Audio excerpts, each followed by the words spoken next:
Welcome to the Town Council Joint Parking Authority meeting of October 7th, 2014.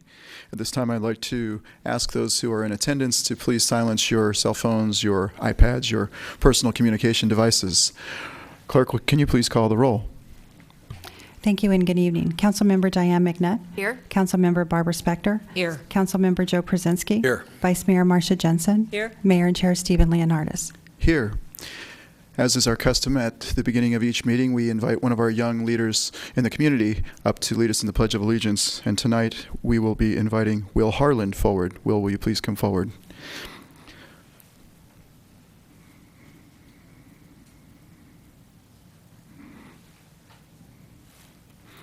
I'll be sharing a few words with you about Will. Will is a sixth grader at Fisher Middle School, and he is in the open choir.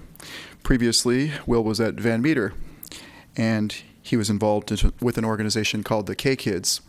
It's a worldwide organization sponsored by the Kiwanis Club, and the children learn leadership through service, such as assisting the elderly with chores or organizing community food drives and other fundraising activities. Will's favorite subject in school is math.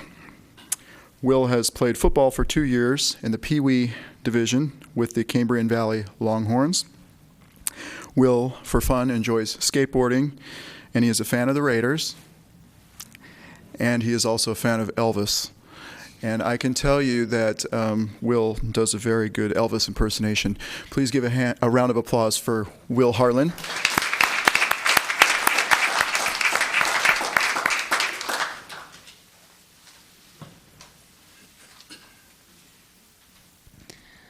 I pledge allegiance to the flag of the United States of America and to the republic for which it stands, one nation, under God, indivisible, with liberty and justice for all.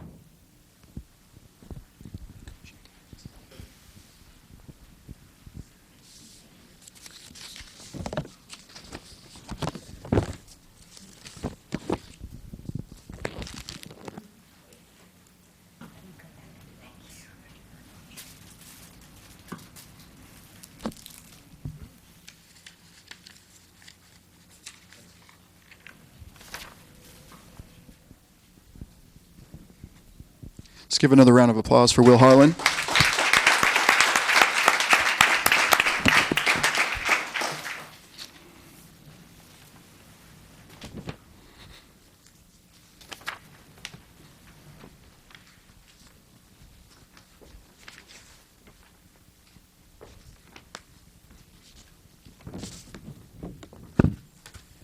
We have a presentation this evening. It's our Small Business Big Applause Award. And I would like to invite two Kates forward, as well as anybody else from your organization who would like to join you at the podium. So, two Kates is the epitome of the American dream.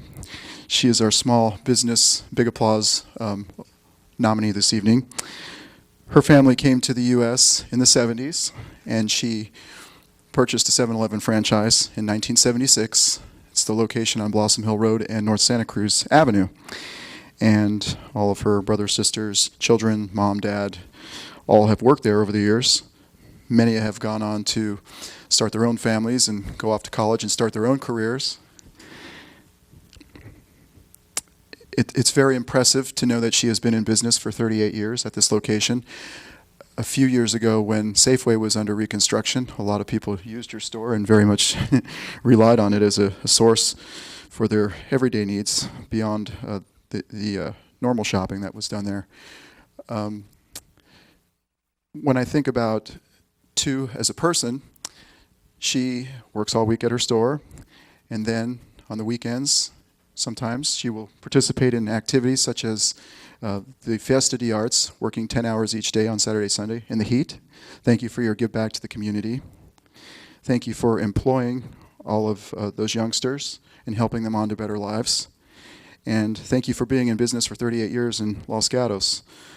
I'll share with you one more thing about Tu here. She's married to Dr. Clyde Horn, who is in the yellow jacket, who is working on our Veterans Memorial Committee. Dr. Horn and Tu met in 1995 while ballroom dancing and they got married in 1999. They enjoy traveling and their grandchildren, and they have 2 twin boys who are grandchildren that are here locally. Let me read a commendation for you. Whereas 2 Kates has owned and operated the 7-Eleven franchise located on North Santa Cruz Avenue in Los Gatos since August of 1976, and whereas Ms. Kates and her team of staff enjoy serving the Los Gatos community and appreciate the neighborhood for supporting her business, and whereas Ms. Kates also serves and supports the Los Gatos community through her work with the Kiwanis Club, Fiesta de Arts, and several other nonprofits. And whereas Ms. Kate's 7-Eleven location provides doors that are always open and a friendly store team that is ready to serve a broad selection of fresh, high-quality products at an everyday fair price, along with speedy transactions in a clean and friendly shopping environment. Now, therefore, the Town Council of the Town of Los Gatos does hereby render with special recognition and appreciation accommodation to Kates for her over 40 years of dedicated service to the Los Gatos community and is a small business owner for 38 years. Let's give Ms. Kates a round of applause.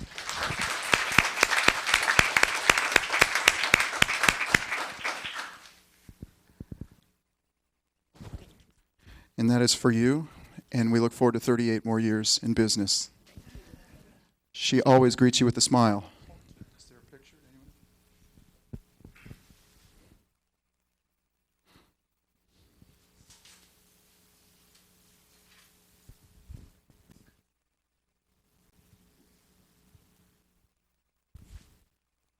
This way.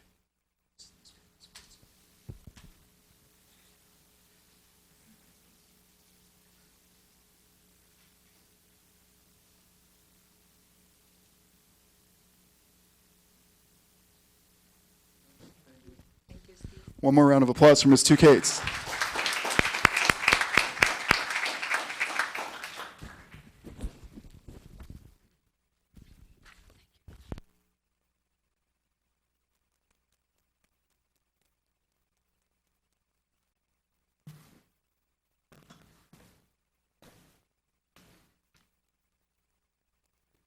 Next is our closed session report. Mr. Schultz. Yes, good evening. Prior to tonight's regular session, councilmen in closed session to discuss conference with legal counsel, existing litigation.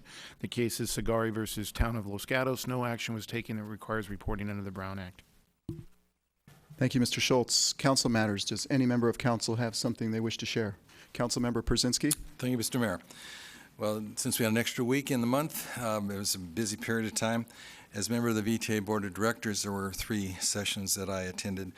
As the chair of the Congestion Management Committee, we discussed the major impacts that the economy is currently having on all sectors of our region, particularly given the fact that there's a housing jobs disbursement, housing on one side of the valley, jobs on the other side of the valley.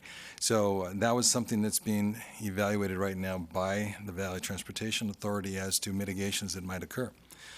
On the 26th, that was on the 18th, on the 26th, it was the board workshop in which we discussed an upcoming ballot measure that will be on the 2016 November election.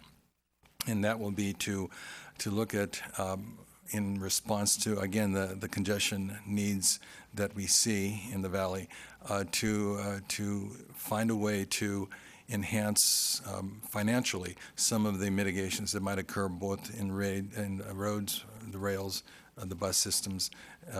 As we all know, we are in certain difficulty at this point in time, given the transportation impacts. And then finally, the Board of Directors met on the 2nd of October. And at that time, we looked also at the Highway 85 corridor and the potential for an express lane to be built in that corridor to in some ways diminish the impacts that we're seeing. And we're going to talk later on tonight about cut-through traffic from 17 and 85. And that was in great measure part of the discussion of that particular board meeting. On the 24th, I attended the Metropolitan Transportation Commission meeting, and we were assured that the New Bay Bridge will not collapse. On the 29th, then, I, with the mayor, participated in the ad hoc entertainment and alcohol committee, and we should be coming before the council soon with some recommendations there. And that is what I have to report. Thank you. Councilmember Spector. Thank you, Mr. Mayor. Along with Councilmember McNutt, in the time since our last council meeting, the Policy Committee has met, and we are continuing our work on a policy or revising the policy for the Planning Commission. So that is a work in process. Also last weekend, staff sent to the council an update on the Rinconato water treatment plant. And because the draft EIR for that project showed that there were going to be impacts that couldn't be mitigated, I wanted to make sure that the people in our town knew what those were, especially since they were going to be aggravated by the work on the Keto Road Bridge. And so I think the staff, if I could, Mr. Mayor, staff has an update on that. Yes. Yes. Mr. Mayor, members of the council, and Councilwoman Spector, yes, thank you for the inquiry. Staff has had discussions with the water district. It appears there's been extensive outreach to the neighborhood far beyond what the state requires, including individual outreach to the homes immediately adjacent to the water treatment facility.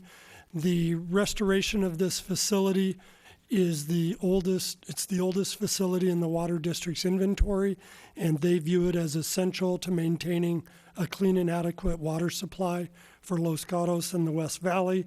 We are continuing to provide recommendations to the water district to improve and enhance public outreach, and in particular, there's going to be another community meeting sponsored by the water district, and I believe that's on October 29th. I look to the director to confirm the date. October 29th at the Water District. We will provide a link on the town's website for residents who want to be able to cross-link to the extensive information available on the Water District site. So we'd encourage any residents who are concerned about the project to come to the town website after noon tomorrow, and we'll provide the link to the Water District information. Thank you. All right. Thank you, Mr. Larson. Any other comments? About 2 weeks ago, I attended the West Valley Mayors and Managers meeting with the 5 mayors of the adjoining cities in the West Valley, and we discussed some freeway maintenance issues that you may have seen along our local freeways, and we're in the process of trying to come up with some ideas of how we can get those issues straightened out, things such as graffiti, weed abatement, and trash along our freeways. So that is it for that. Moving on to manager matters. Yes, Mr. Mayor, 2 items. First, the second half of our annual community-wide garage sale is occurring this Saturday, October 11th, and you can pick up the guides to the garage sale locations on the website starting tomorrow afternoon. And second, as I reported at the last council meeting, we are heavily into our board and commission recruitment. The application deadline is early December for council interviews later in the month, and virtually every board and commission will have 1 or more vacancies to which residents are encouraged to apply, covering subjects from community and senior services to arts and culture, planning commission, parks commission, transportation and parking, and more. That concludes staff report. I would now like to introduce, as we do every October, the Did You Know for this meeting is on emergency preparedness, and providing the report is Jackie Rose, our community outreach coordinator.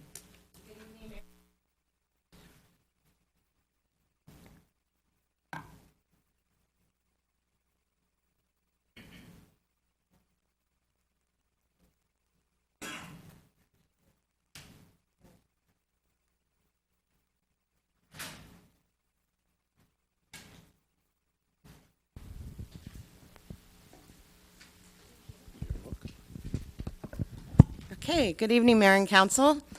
Tonight's Did You Know is on Los Gatos Prepared. And did you know that the town of Los Gatos and the Los Gatos Montessorino Police Department provide information and training to prepare our community in the event of a disaster? These opportunities include promoting preparedness to community groups via the town's community outreach database, nextdoor.com, What's New, the town's website, and local media. We also partner with Santa Clara County Fire to conduct presentations and training to promote emergency preparedness year-round. On October 12th, the Los Gatos Montessorino CERT teams will be conducting Los Gatos Prepared presentations at the Farmers Market, Lenardi's, Safeways, Ace Hardware, and also on October 24th, we will be hosting the annual Los Gatos Prepared Blood Drive at Addison Penske JCC.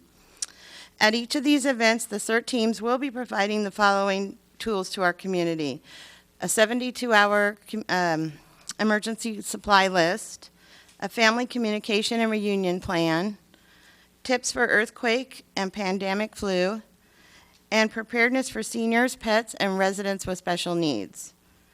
For more information on home and personal emergency preparedness or our CERT program, please visit our website at losgatosca.gov/Los Gatos Prepared, or you may contact me at 408-354-6853. Thank you. Thank you, Ms. Rose. Moving on to our consent calendar. Does any member of council wish to pull a consent item? Seeing none, does any member of the public wish to pull a consent item from our calendar? Seeing none, we'll look to council for a motion. I'll go ahead and make the motion. I move to approve the consent calendar. Do I have a second? Councilmember Brzezinski seconds. All those in favor? Councilmember Spector. I will be voting no on agenda item 8 and yes on all the rest of them. Vice Mayor Jensen. I too will be voting no on agenda item 8 and yes on the remainder. All right. So we have Mr. a Mayor. motion. Councilmember Brzezinski. Yeah, the motion I thought was to approve the minutes, but since we're bifurcating, then my vote in opposition to item 4, I believe Okay. it was item 4, will stand. Okay. So we have. Sorry, let me correct that. Item 3. Okay. So we have a no on item 3 for Mr. Brzezinski and a no on 8 for Councilmember Spector and Vice Mayor Jensen. Got it all clear? No in the minutes or no on the consent calendar? No on that specific. Yes on the minutes. Great. I mean, yes on the consent calendar. Yeah. Okay. So number 3 on the minutes, there's a no. Is that correct, Mr. Brzezinski? That's correct. That's Okay. the Okay. North Florida specific plan issue. Okay. All right. I think we have it all clear. All in favor? Aye. Opposed? None? Moving on to our verbal communications. Any member of the public who wishes to speak this evening, please fill out a speaker card on any item which is not on the agenda. I have 3 cards in front of me. First of which is Angelina.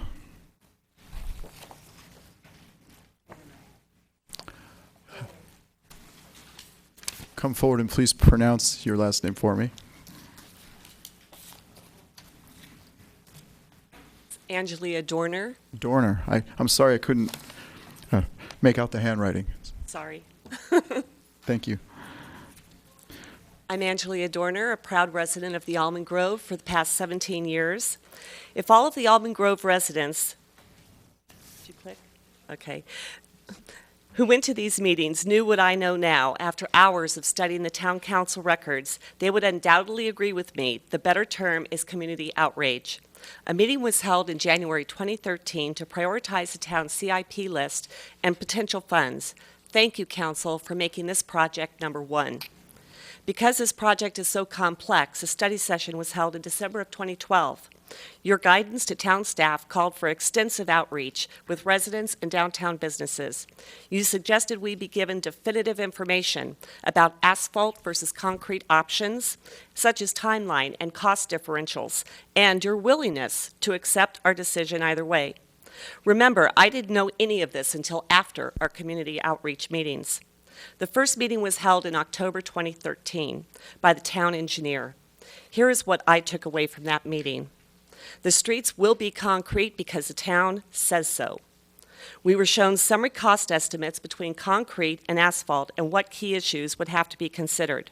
These were some of the same slides that you saw in December of 2012, with no changes that I know are needed from looking at that session, and with a lot less discussion. The meeting was on the heels of the Weekly's article on the Highway 9 and University project. You can imagine the discussions about our needs as it relates to Highway 9 and Masal. There were many more questions than answers. Some dealt with traffic calming, some who wanted them, but a lot who questioned how to assess the real need or their effectiveness in these streets. Jump ahead 6 months. I had expected feedback and anything more definitive than what we had already heard.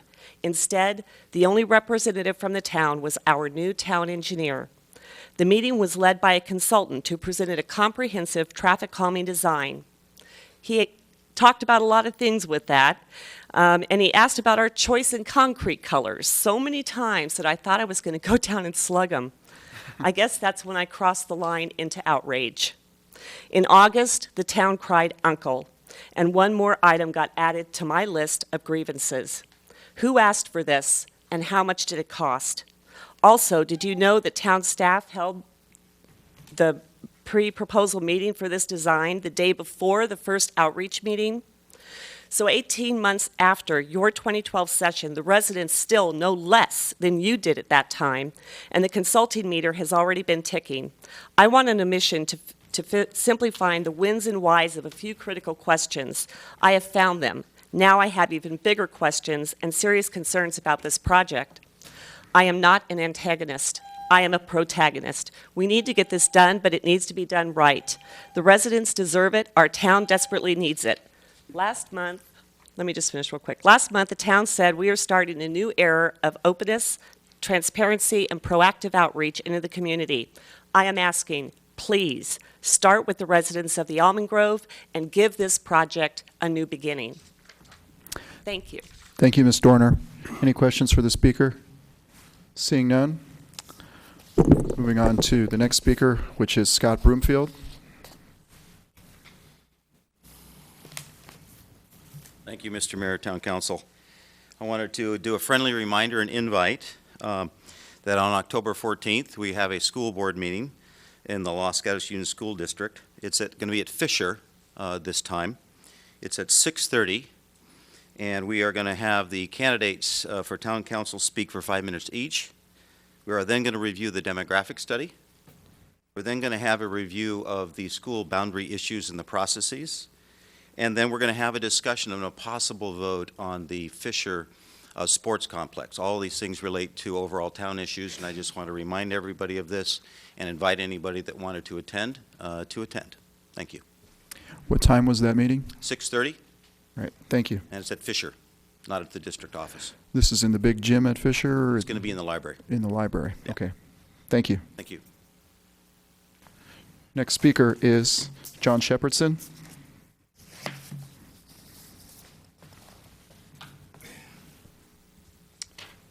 These are some slides with respect to global warming, and a relative of mine is a retired professor from the University of Arizona in geology, and I asked him, and I believe he's a Republican, and I asked him his thoughts on global warming, and he tells me it's real. It's the science is there that for various reasons, some people choose not to believe it, or that CO2, you can't see it, you can't touch it, but it's in the atmosphere, and it keeps the heat on the planet rather than exiting it. And so what we see is the ice caps is getting smaller. So if we could go forward. And so as a result, it's having an effect here in the United States that it's hotter and drier here in California, and it's cooler and wetter in other parts of the country. And this is, in my view, it's humble view, it's going to have an impact on things like fires in our area and how we eventually allocate our resources. And this is another chart indicating that the average temperature of the planet is increasing. And another chart that he provided to me. All right. And so some things that little Los Gatos can do. I was thinking, you know, there's this movie that played in town called When the Game Stands Tall, about a team, I'm forgetting the name right now, De La Salle, how the game stands tall, and how perhaps Los Gatos can be tall or be bigger. So some things that we can do are things like the cool roofs and the cool roads and the biking. And we can have an impact. And if we can be, we have so much talent and we have so much wealth in Los Gatos. And so if we can do some of these things, then maybe we can actually be a bit of a leader in a positive way. Thank you. Thank you, Mr. Shepherdson. Next speaker, Stephanie Lehut.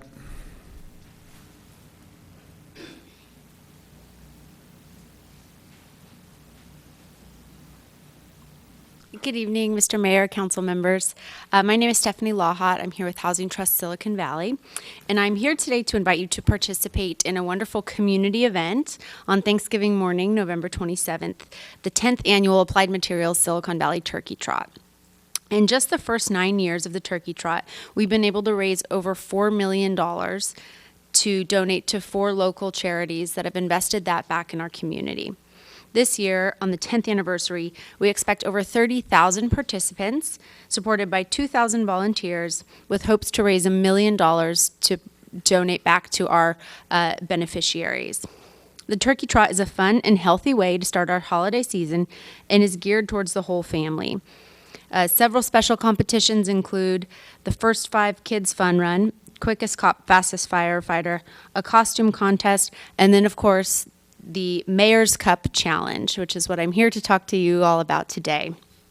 This is a friendly competition among like-sized cities and towns. Last year, 4 council participants from the town of Los Gatos participated, and this year we're hoping that even more of you will sign up to get involved. We give points to the town mayor, vice mayor, city council members, city manager, and planning commissioners who register for the Turkey Trot. Even if you can't run, we encourage you to go ahead and register. You can do a remote run and you still get the points just for registering. The deadline to register is November 21st at 12 p.m. In this challenge, like I said, you'll compete with like-sized cities and towns, including Belmont, Burlingame, East Palo Alto, Foster City, Los Altos, Menlo Park, San Carlos, and Saratoga.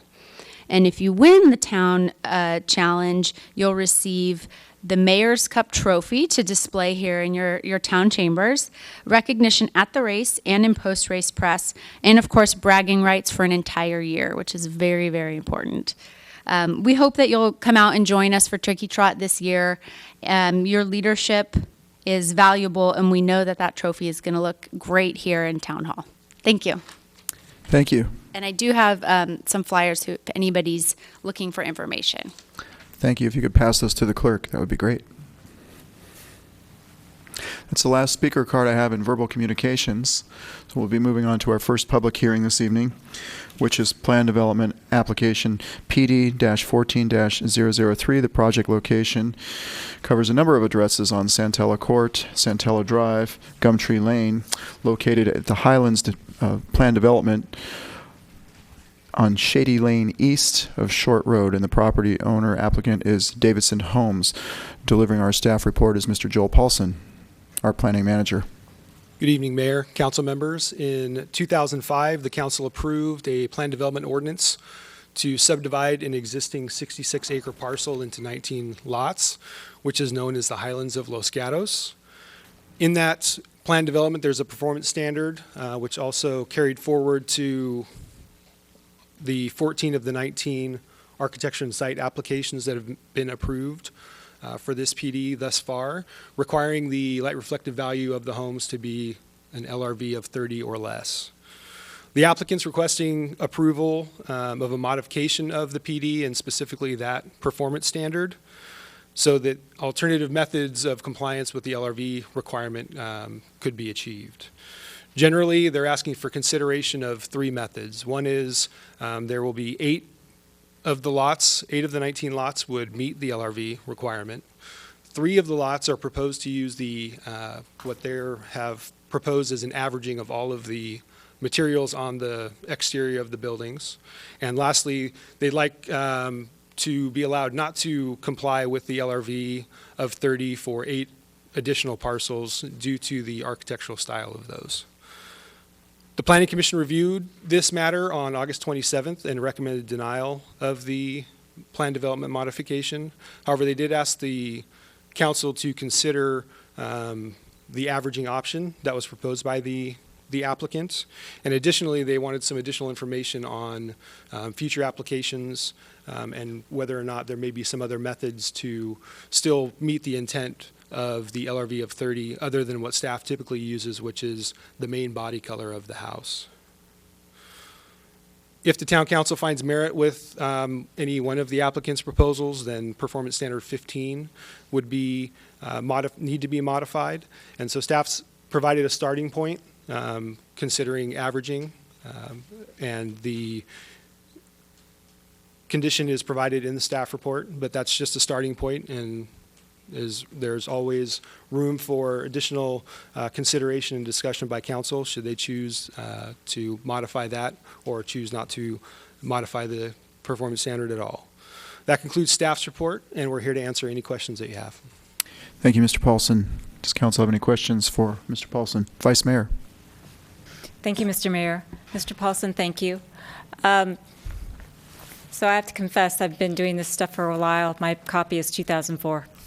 And it says, with respect to the LRV, exterior colors shall not exceed a reflectivity value of 30 and shall blend with the natural vegetation. That's the mandatory portion. On the discretionary portion, it talks about stone roofs, et cetera, et cetera. So I'm wondering when and how staff came to interpret exterior colors as exterior paint. Because you said that here tonight, you said that to the Planning Commission, and it must have been said somehow to the Town Council when it adopted the PD that we have in front of us, because it also says exterior paint, but our guidelines say colors. So can you enlighten me? If you can, great. If you can't, just say, I don't know. I don't know exactly when that happened, but since I've been here prior to 2004, so when the new guidelines were in place, that is how it's been interpreted since I've been here. And when did you join us? In 2000. Okay. Thank you. Any other questions from council? Any disclosures from council? Councilmember Brzezinski. Yeah, I will disclose that I met with the applicants on the site. We did a tour of the site and were able to get a good feel of how this property is configured, the topography, and the impacts on valley views from the location. Thank you. Vice Mayor. And I also met with Mr. Thayer and Mr. Abbs on the site as well. Councilmember Spector. I met with the applicants in their office on site, but did not tour all of the property. Councilmember McNutt. I talked with the applicants on the phone. All right, and I have nothing to disclose. Councilmember Spector. Question. I also have here with me the Hillside Development Standards and Guidelines for 2004. Did we have, I think we had Hillside standards, they may not have been called that, prior to 2004. And can you tell me what those documents were and their years? Sure. So in 1980, the town adopted standards for the review of hillside homes, and so those were to be used during architecture and site application reviews for homes that were in the hillsides, and that was adopted in February of 1980. Originally, it was amended in 1990, and that's the point when, among other things, the LRV of 30 requirement came into effect. Further questions of staff? Seeing none, we will call the applicant forward. You have 10 minutes. Mayor Leonardis and council members, my name is Dennis Rosari. I'm Vice President of Construction for David On Homes. Also with us this evening is Jeff Thayer, who's also the Vice President of Land Acquisition and Forward Planning for David On Homes. Would like to first thank staff and council for taking the time to meet with us and discuss this item. We recognize the importance of the Hillside Ordinance and compliance with that, but we also think that we have a very unique opportunity to present some truly once-in-a-lifetime architecture for the town, as well as something unique for David On to do, that we've never done a project of this magnitude and of this detail with architectural style that these homes, these custom homes, are achieving. We have 19 homes in the subdivision, as staff indicated. We have 14 of those that have now been through architectural and site review, 2 through Planning Commission that were required to come back, one that will still come back, one that has gone through Planning Commission. We had another lot that we took to Planning Commission for review due to the size of the house. Lot 3 was one of those lots, and it was considered to be visible from the viewing platform, so that came back. Lot 10 is the other lot that is required to come back. Lot 12 was the other lot we brought back by choice because of size. When we acquired the property from the bank, when it went back to the bank from the previous property owner, we reviewed the Hillside Ordinance and guidelines thoroughly, and we are very much aware of the condition that LRV was required or shall require the exterior colors. So we were aware of that, but through the course of design on this project, again, we saw this opportunity for a unique presentation. As staff indicated, we have 8 lots that we see as being compliant. We have 3 that we would like to average under that scheme, and we had another 8 that we would like to honor the architectural style of the house with and go with the original colors that our architects have proposed. All through the architectural and site review, we knew that this was a shot that we would like to take. It took us a while to get everything formulated and how best to present this, both to staff, Planning Commission, and now to council for the hearing. Part of that was to isolate this so that it doesn't change the scope or review process for other projects that may come before the town, and that it remains an individual allowance for this particular project and this particular site. The city's third-party consultant, Larry Canham, reviewed and worked with both staff and with us. We had the opportunity to meet with him on a number of times to look at this, and I think he also confirmed or agreed with us on the architectural style of these houses and the uniqueness of this opportunity. The boards behind you and included in your package this evening are of the 14 approved projects, 14 approved homes. On those boards, the top row across the boards and behind you is the original architect's color scheme for the house. The middle one is the compliant color with the LRV of 30, and the bottom one is the LRV averaging color scheme. On some of those, like Lot 3, the third board from the right, those 3 colors remain the same on all 3 exhibits. And third board from the left, all 3 of those colors remain the same. And that's because that house was partially visible from the viewing platform, and we respect the fact that it's visible from outside of the community. However, on lots 1 and 2, the far boards to the left, first 2 boards to the left, neither of those lots are visible from outside of the community. They both sit in a valley inside the community and are only visible from the immediate proximity of the project, actually from each other, as well as other lots in the project that look down on them. We have that same situation on lots 5 and 15 and 16. We feel that the uniqueness of this architectural style to honor the authenticity of the architectural style, it's important to allow those original color schemes that the architects have proposed on those homes.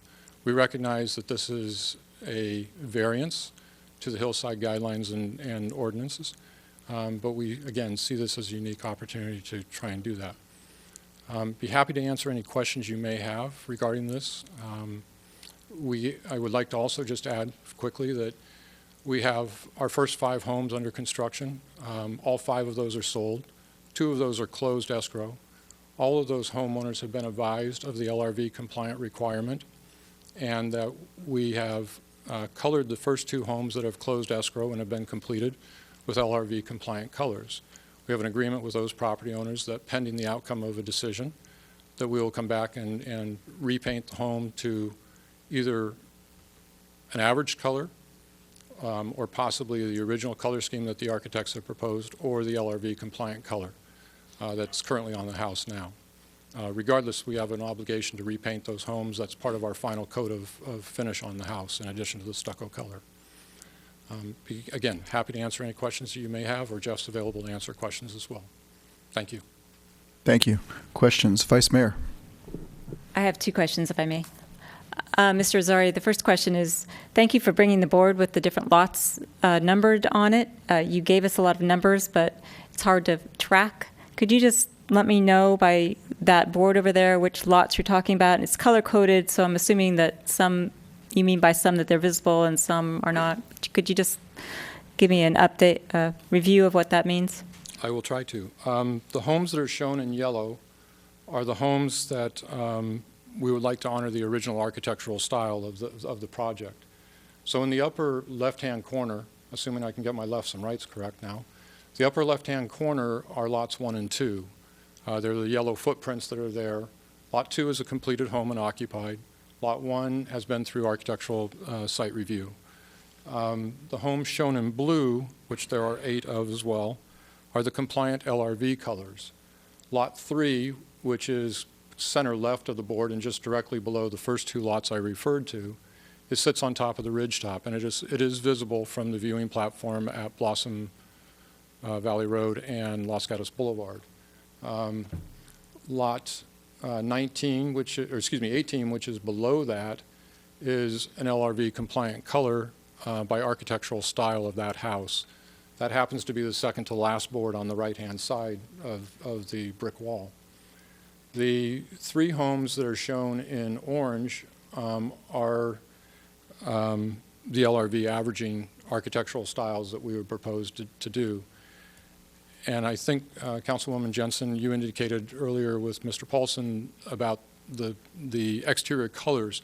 I think our concept of, in my interpretation, is along that line. We're not taking just the body color of the house. We're looking at taking all the colors of the house and looking at the weighted average of the extent of those colors and coming up with a color compliance that is an LRV of 30 or below.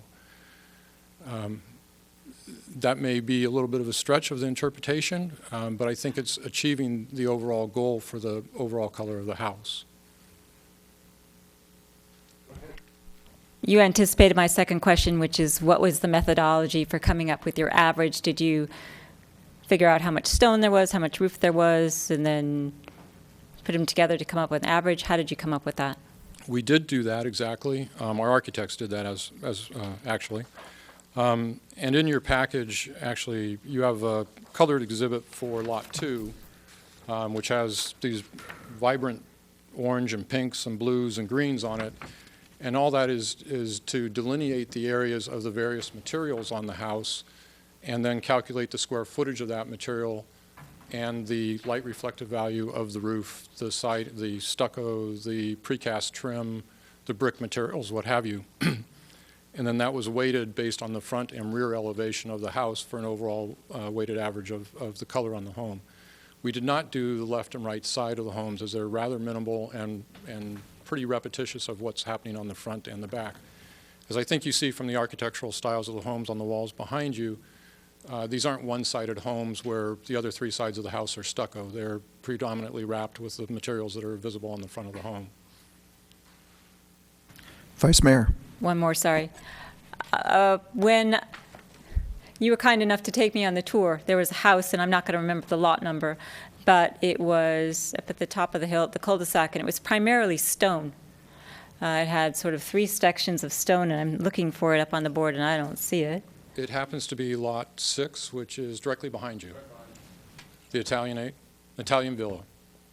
Yes. And the stone on it was very light.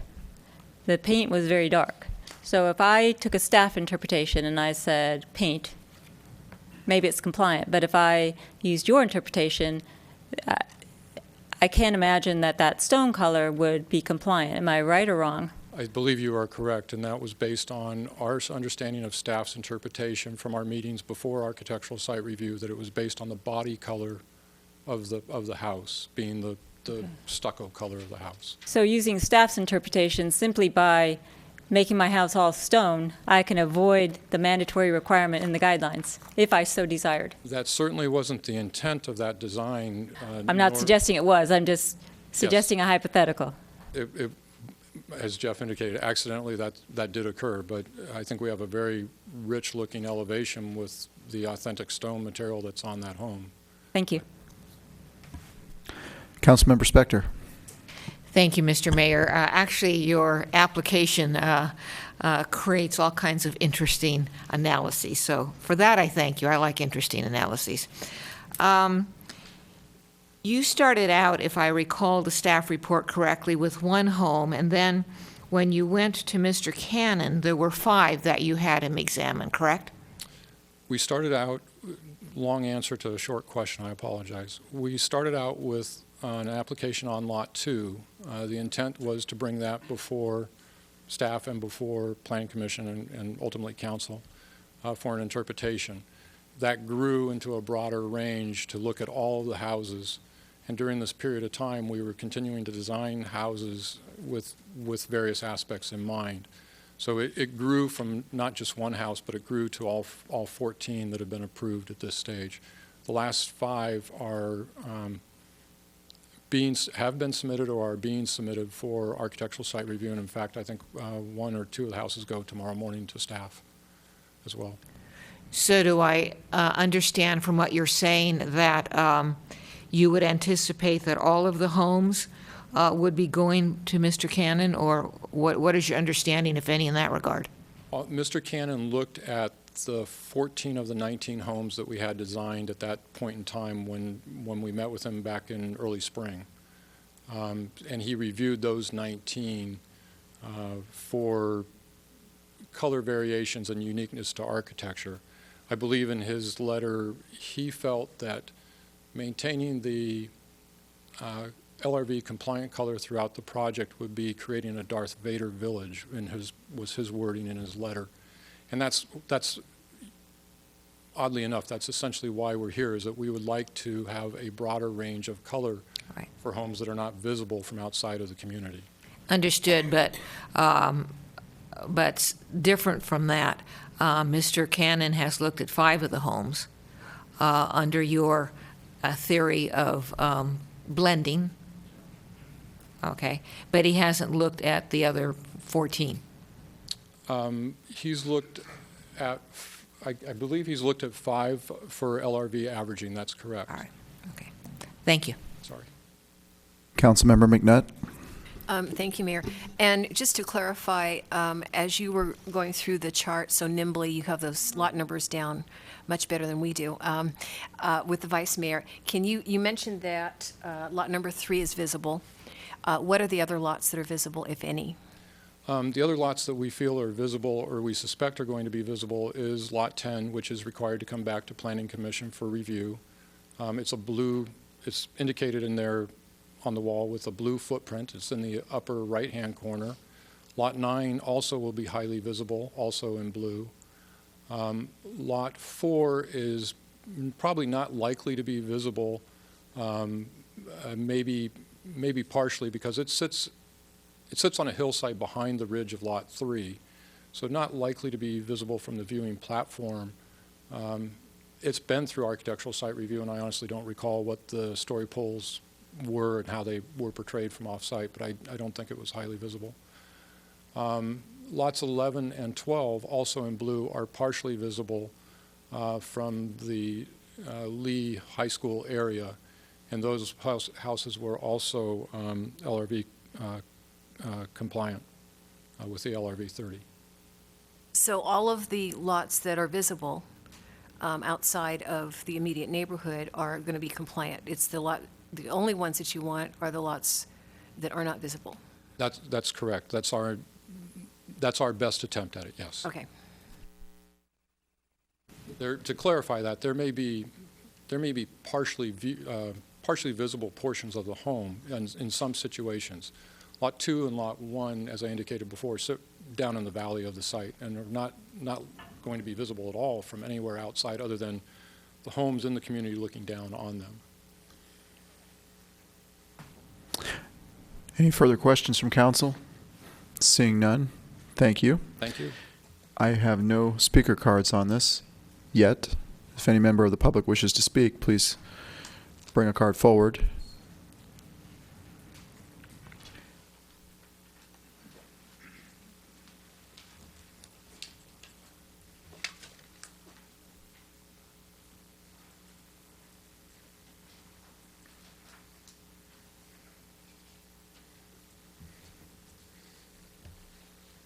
You may begin. I didn't come here to talk about this project, but the fact that you raised the issue of light reflective value, I think I would like to share some of my thoughts on that generally. And that is that from my research into cool roofs and cool roads and global warming, if the light reflective value, if our policy, and I understand from just looking at my phone at the policies, it should be 30 or less. Aesthetically, I can understand how that's why we would have that. But as a practical matter, in terms of the impact on greenhouse gases, the more that the roof reflects the light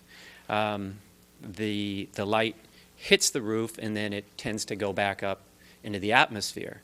But the darker the roof, it takes that light and it degrades it into heat, and now you've got air conditioning as well as more heat. So, and if we were strictly looking at this as an issue of greenhouse gases and global warming, and we weren't looking at it in terms of aesthetics, it seems to me that we would want to encourage these roofs to have a high light reflective value. I mean, that's my research, Arthur Rosenfeld, Berkeley, Lawrence Livermore Lab. The research is there that of the benefits of it, and these cities and whatnot that have the darker roofs, when it gets really hot, you actually have, like in Chicago when they had a heat wave, the deaths occurred in the buildings where they were the dark colored roofs. So I just wanted to offer that. Thank you, Mr. Shepherdson. Next speaker is Rob Abrams.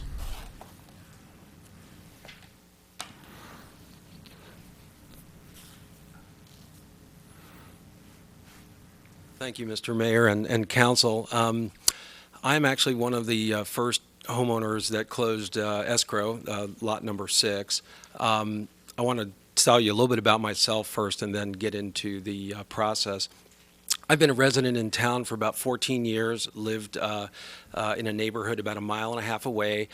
In choosing to buy a new home, I thought about other communities, but I love Los Gatos, and when I happened upon this, kind of by accident, I didn't even know anything was going on back there, kind of like the location and what have you, and desire to stay in town. I work in medical devices and biopharmaceuticals.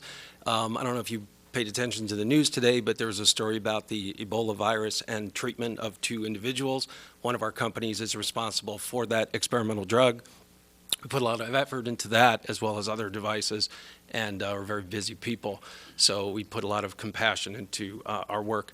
Regarding the home, just to add a correction, I understand this is a big project, but being one of the first people to put a deposit down, I was not informed about the light reflective value, nor was I informed until, I will say, just a few months before closing escrow about it. I mean, the folks at David-On did disclose it, but at that point, I was pretty far into it. The home was sold to me with the depiction at the top as a Mediterranean-style home. By the way, I've never purchased a home of this magnitude. I've been saving my whole life. This is very important to me.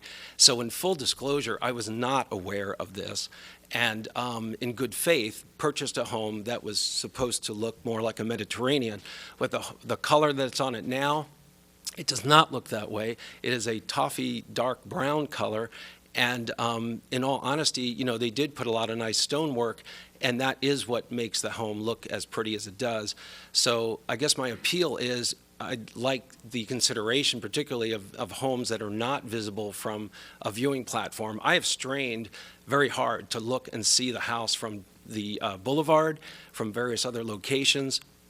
And in all honesty, I've never seen my house, ever. It's surrounded by oak trees, maybe a part about this big if you use binoculars. So as an average citizen, I'm not a corporation. I don't represent the future of all these homes, and maybe there's some compromise, but I'm just being laying myself before you saying I put my good money down on something different, and by the time I was aware of it, which, you know, they did disclose, it was kind of far along. Thank you very much. Thank you, Mr. Abrams. That's the last speaker card I have. The applicant has 5 more minutes if you'd like to come forward.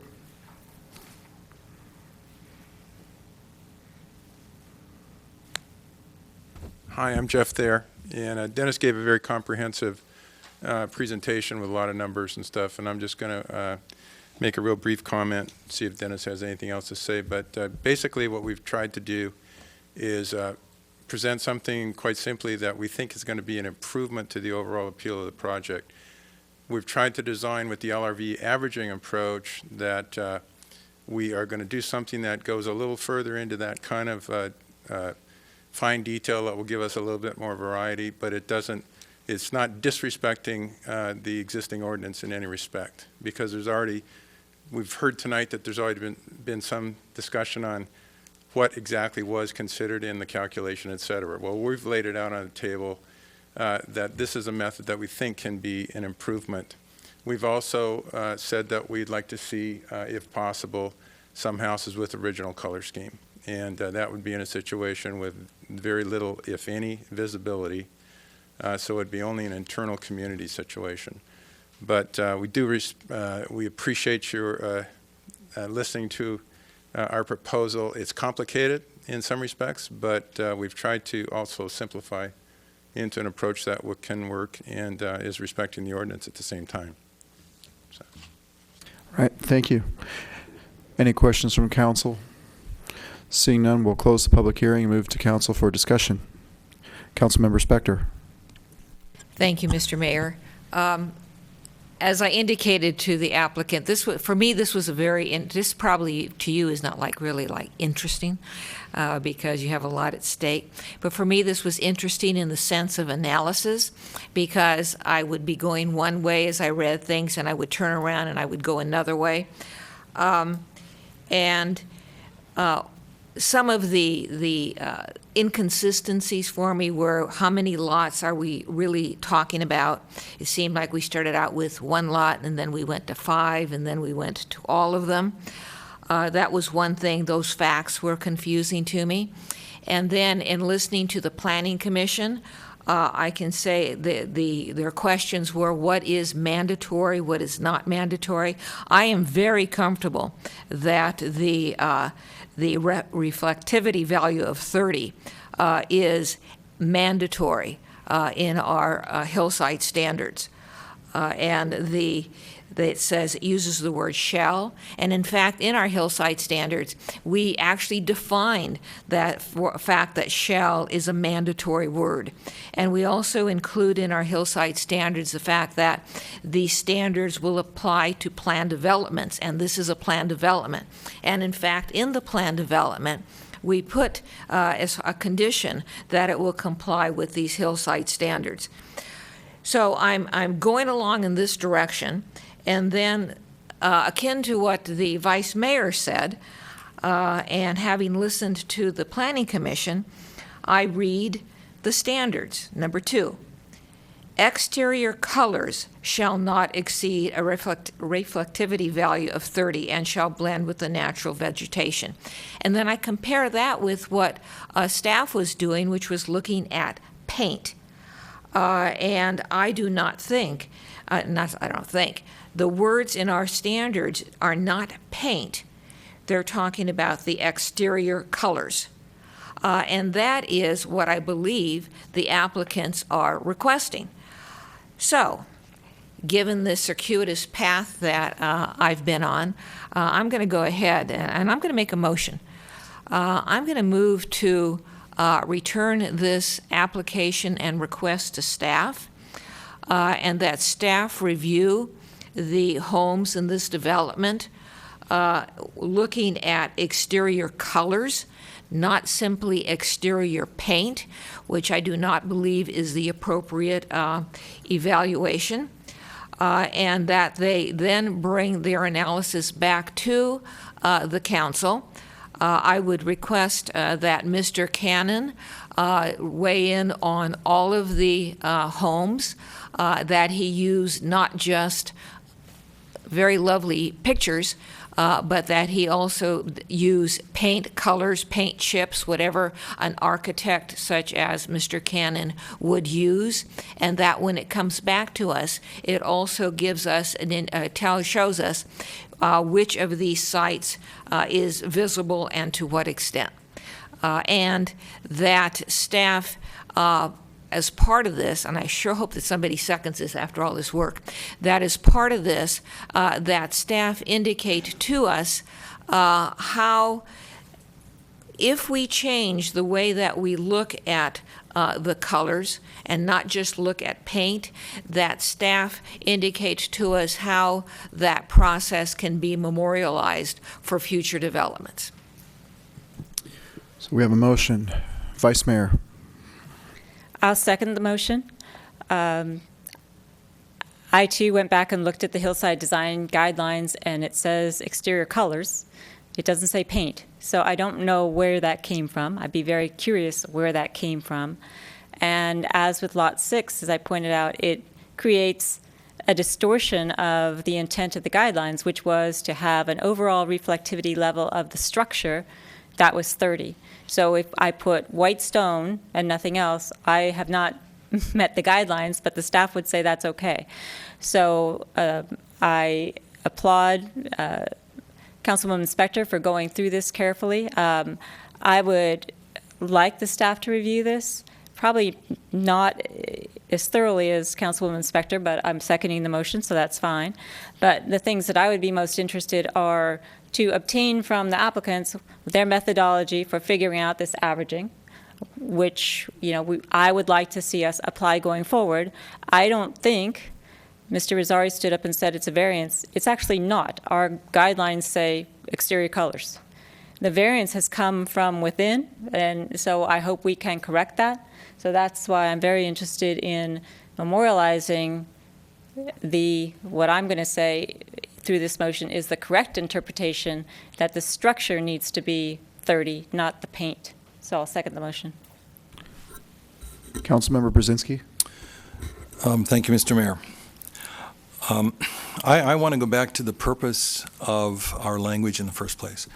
And it was developed at a point in time when we saw Hillside development that,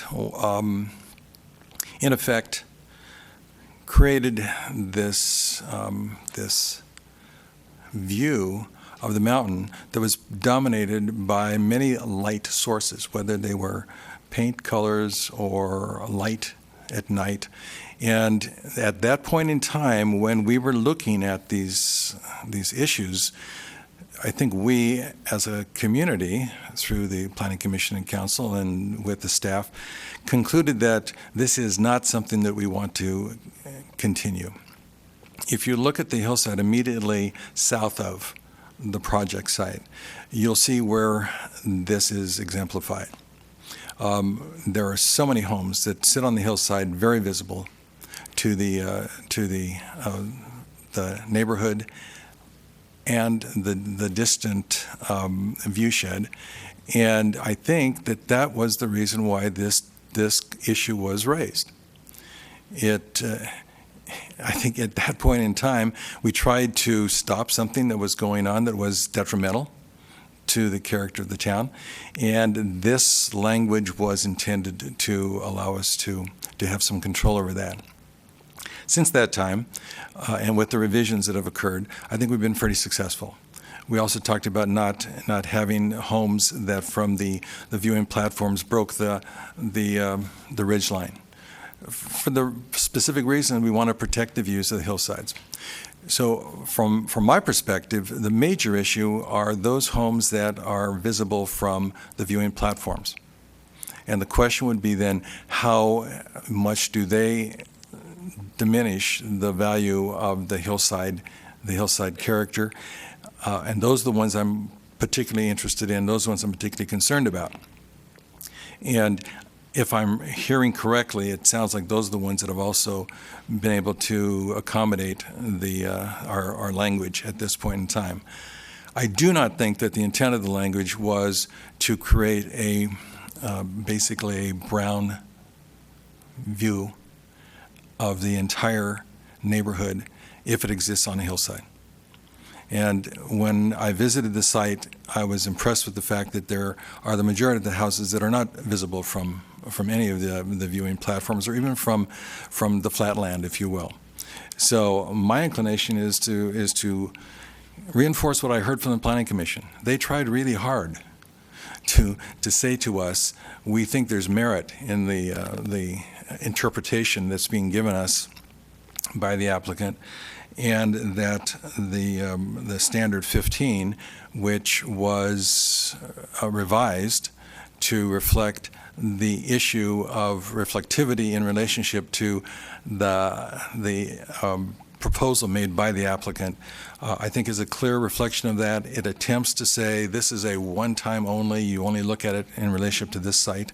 You don't generalize to any other site. Let any other site come forward if there is going to be some kind of evaluation of similar nature.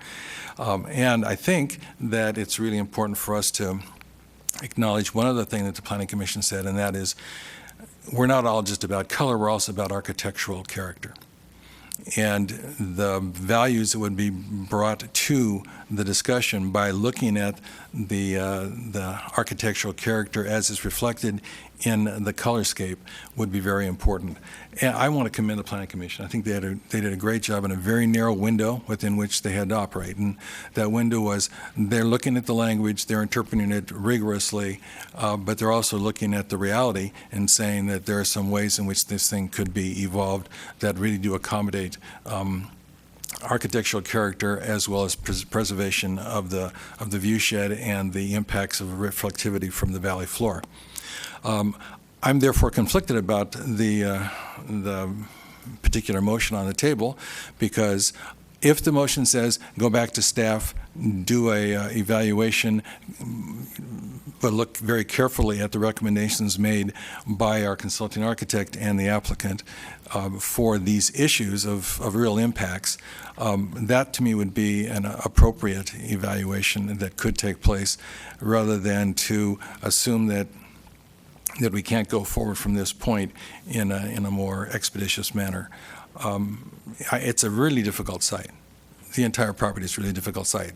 And this is not the first iteration, the first attempt to try to make something of this particular hillside. I remember when the first proposal came through, But this, to me, seems to be now a congruent proposal, and I think the Planning Commission acknowledged that, and they also said that it looks to them that there is some ability on our part to make accommodations for the requests that are being made by the applicant.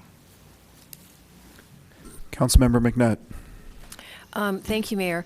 Well, I'm going to support the motion because I think that if we can get clarification on paint versus exterior color, it's going to enable this applicant to do what they want to do. And it's also going to give a more clear and fair and consistent guideline going forward with additional applications as they come forward. Ultimately, it is aesthetics is what's driving this. People do not want to see bright colored houses on the hillside. I always tell them they're in county land. I never acknowledge that any of them are on Los Gatos property. But you could have, I'll flip around the vice mayor's example and have a house that's black with a white roof that Mr. Shepherdson wants, and it's going to stand out if it's on a visible piece of property. So I think this motion is going to accomplish 2 or 3 things that will be good for these people, that'll be good for the town going forward, and will certainly be helpful to staff and Planning Commission in evaluating future proposals. Further discussion? I'll also be supporting the motion. Any other comments? Seeing none, I'll call the question. All those in favor? Aye. Opposed? None. It passes unanimously. Moving on to our next item of business, item number 10. We will be receiving a staff report on cut-through traffic from Matt Morley, our Public Works Director.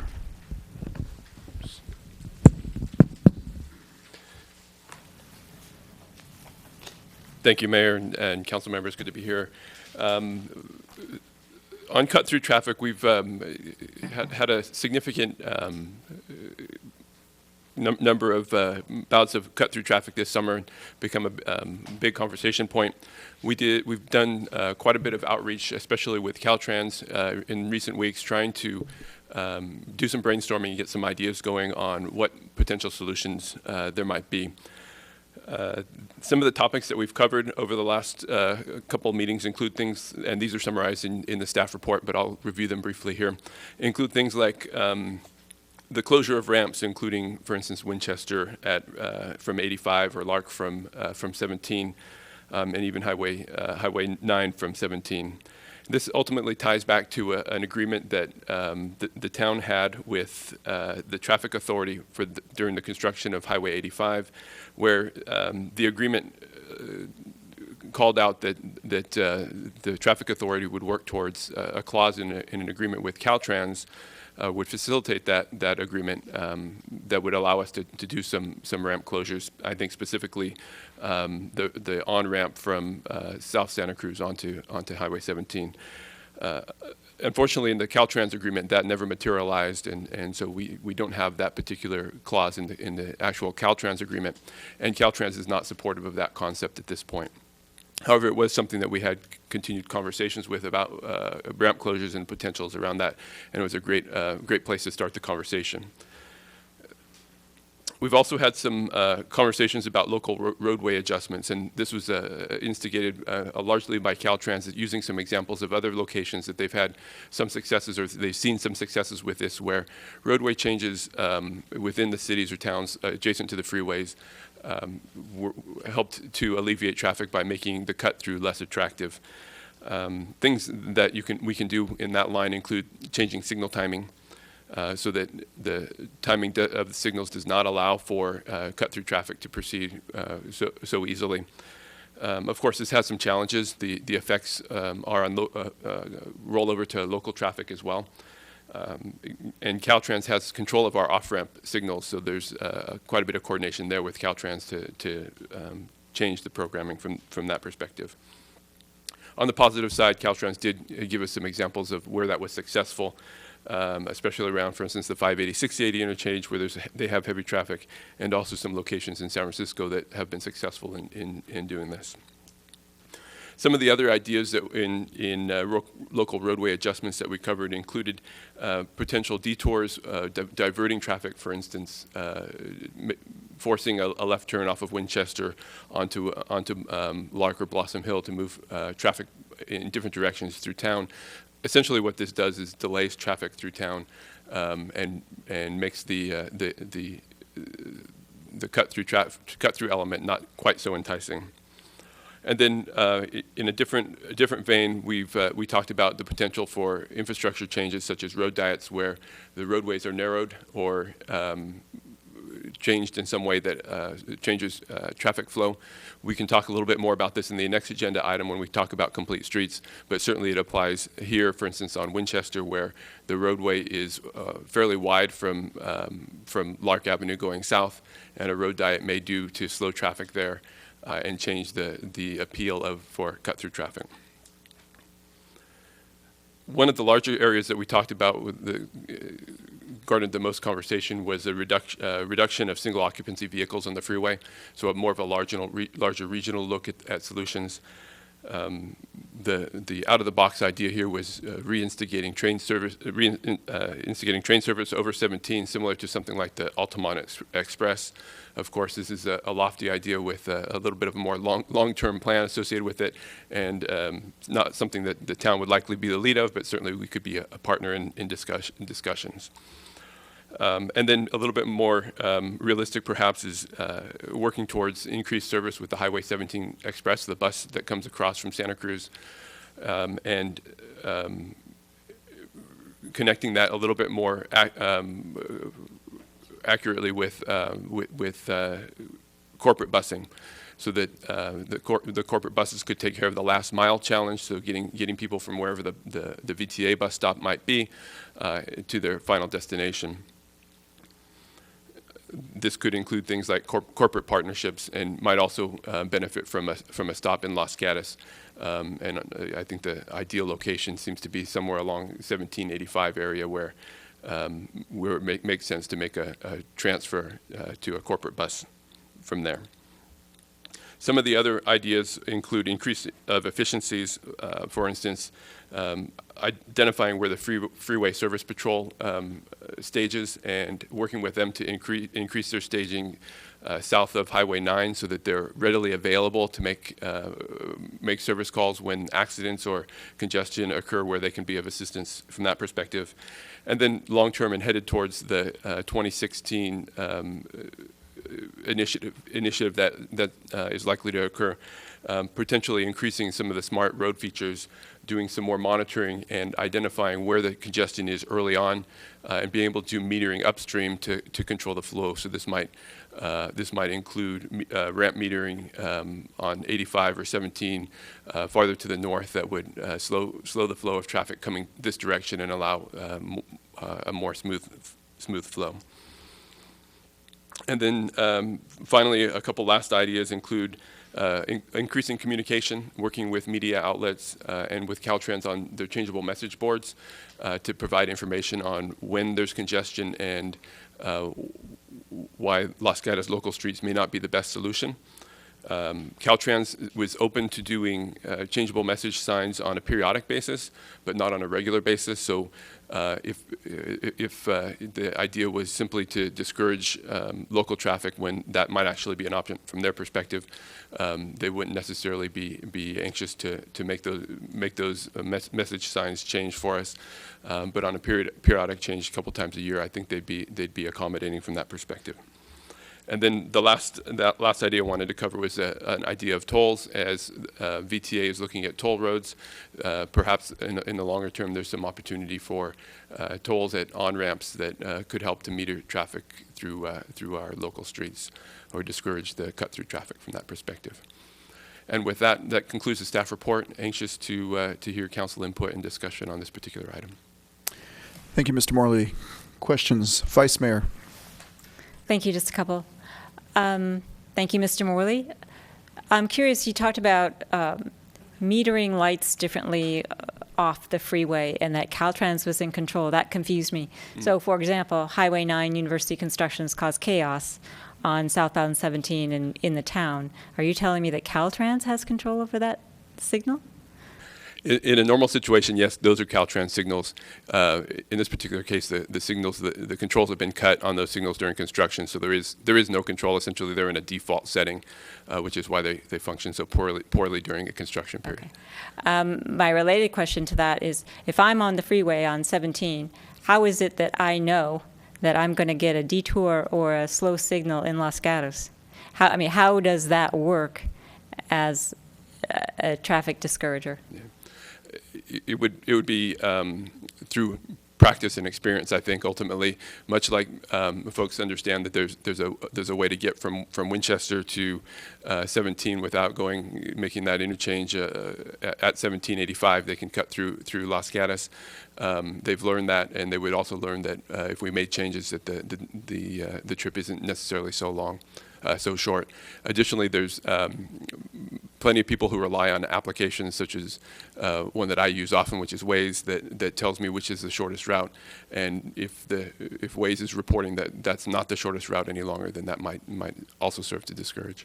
Okay, then just to comment, if I have to take the freeway to get home and the signal is slow, I might not be very happy about that. But leaving that aside, I'm interested in Caltrans being not fair to say not interested, but not excited about using the message board to give traffic information. It seems to me that that's where you should get traffic information, and that some of the messages up there aren't necessarily relevant to traffic, like today's is severe drought, save water. So what is the hesitancy of Caltrans to put up a message that says it's slow, stay on the freeway? I guess I'm confused. I think, as they expressed, that their concerns were several. One, they wanted to ensure the information was accurate, and not an effort at changing habits through providing information that wasn't necessarily accurate. Additionally, they see that those message signs are most impactful when the messages change. And if you see the same message up there multiple times or on a repeat time frame, people tend to not pay attention to them as much, and they become ineffective for Caltrans. So their requirements for doing sort of the off the cuff or spur of the moment type changes are pretty strict from that perspective. One final follow-up. So it's not an economic question with Caltrans, that they don't have the technology to change the sign, they just, in their experience, they don't want to? Yeah, I think they have some policies that they're trying to comply with. I will say that they were open to doing some changes, so I think that's something that we could explore over perhaps at the next time that we have some congestion there. We'll have a process in place on our end to ask Caltrans to change the signage and see what happens from that perspective, and then to continue that, for instance, through a summer period where we experience higher levels of congestion, and see what the thresholds might be. Thank you, Mr. Mayor. Thank you, Mr. Morley. Thank you. Councilmember McNutt. Thank you, Mayor.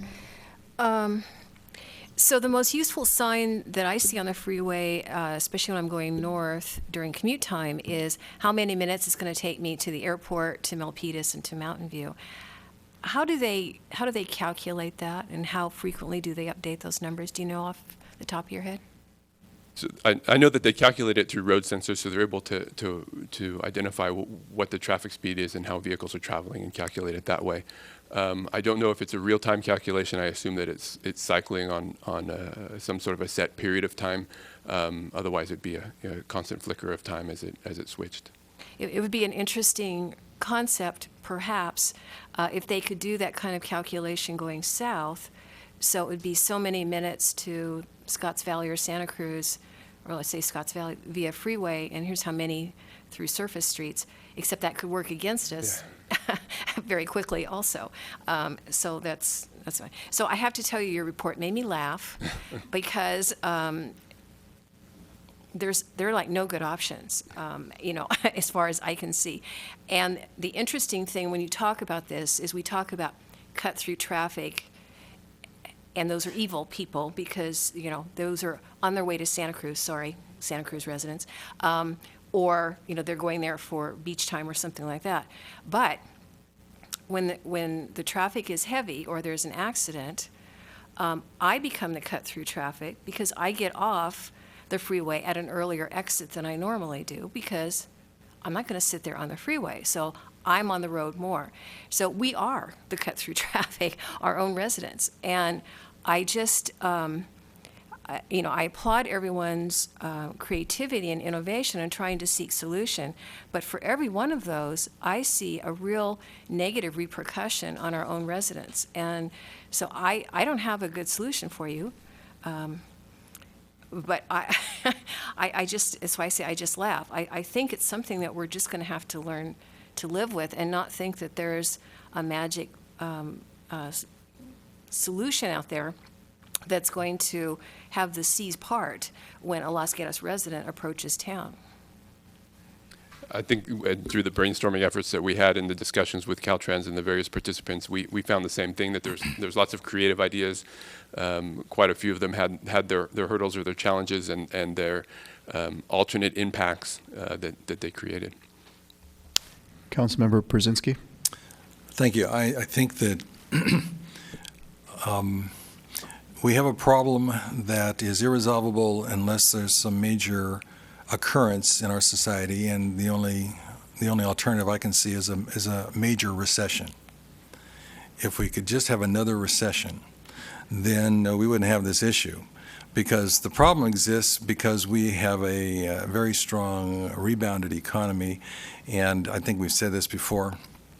The intake and outgo traffic from Santa Cruz County to Santa Clara County was, the last time it was officially calculated, it was 18,930 individuals every day coming in, and then those same 18,900 and change going out. And the only way to get to Santa Cruz County from Santa Clara County is Highway 17. Now, that calculation was done in 2009. The current estimate in 2014, which is being evaluated this time, is 27,000 a day. So those 27,000 folks are going to go through our community in some fashion. And the reason why they get off the freeway is when the freeway stops. So that's when they need to bail. And it's not just the vice mayor or the councilwoman who is getting off the freeway to get home. Are those people who are getting off the freeway to think that it couldn't be any worse than this, let's see what happens in town.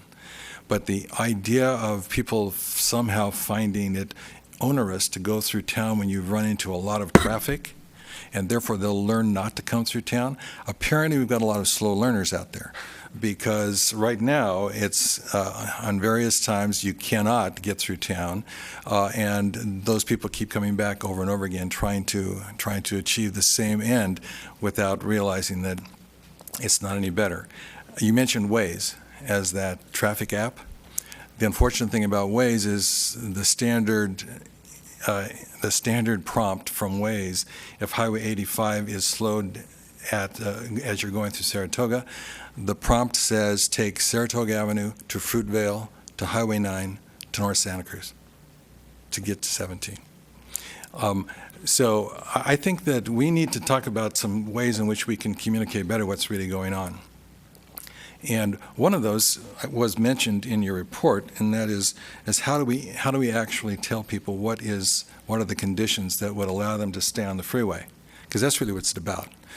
And if we could communicate that in some fashion, I don't know what that would be, but if we can communicate that in some fashion, either by the electronic signage or by radio noticing, because if you listen to any of the news stations, they're usually focusing on San Francisco, Oakland.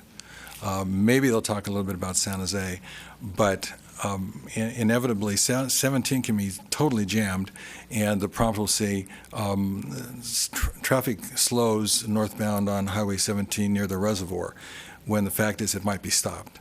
So from my perspective, we need to do better communication. We need to talk to Caltrans. We need to say, your issue of not being willing to put a sign that says, at this point in time, once we know that there's something going on in 17 that's going to stop that traffic, then that should be an immediate prompt that puts the sign saying, cut through Los Gatos doesn't get you anywhere. And start to attempt to educate the motorists in that regard. There's no way we're not going to widen 17 from Lark Avenue South. And so it's always going to be a pinch point. So the idea, I think, is the opportunity for us to continue to move the traffic as much as possible, have those road services out there that can get cars off the road if they've had a non-injury accident as quickly as possible, and if we can ourselves be really aware that when traffic is backing up on 17 or 85, we need to have PD out there to start moving traffic through the intersections that are blocked at that particular time. As an aside, I can't wait till the Highway 9 University signalization project is done, because I think that has been one of the major reasons why things have been even more conflicted of late. And I hope when we get that complete, we can also coordinate or synchronize that light with the Highway 9 North Santa Cruz light.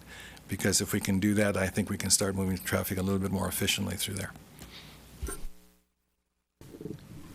Anyone else? Before we allow the speakers to come forward, I don't have any cards. Does anybody wish to speak on this? We see perhaps one coming forward.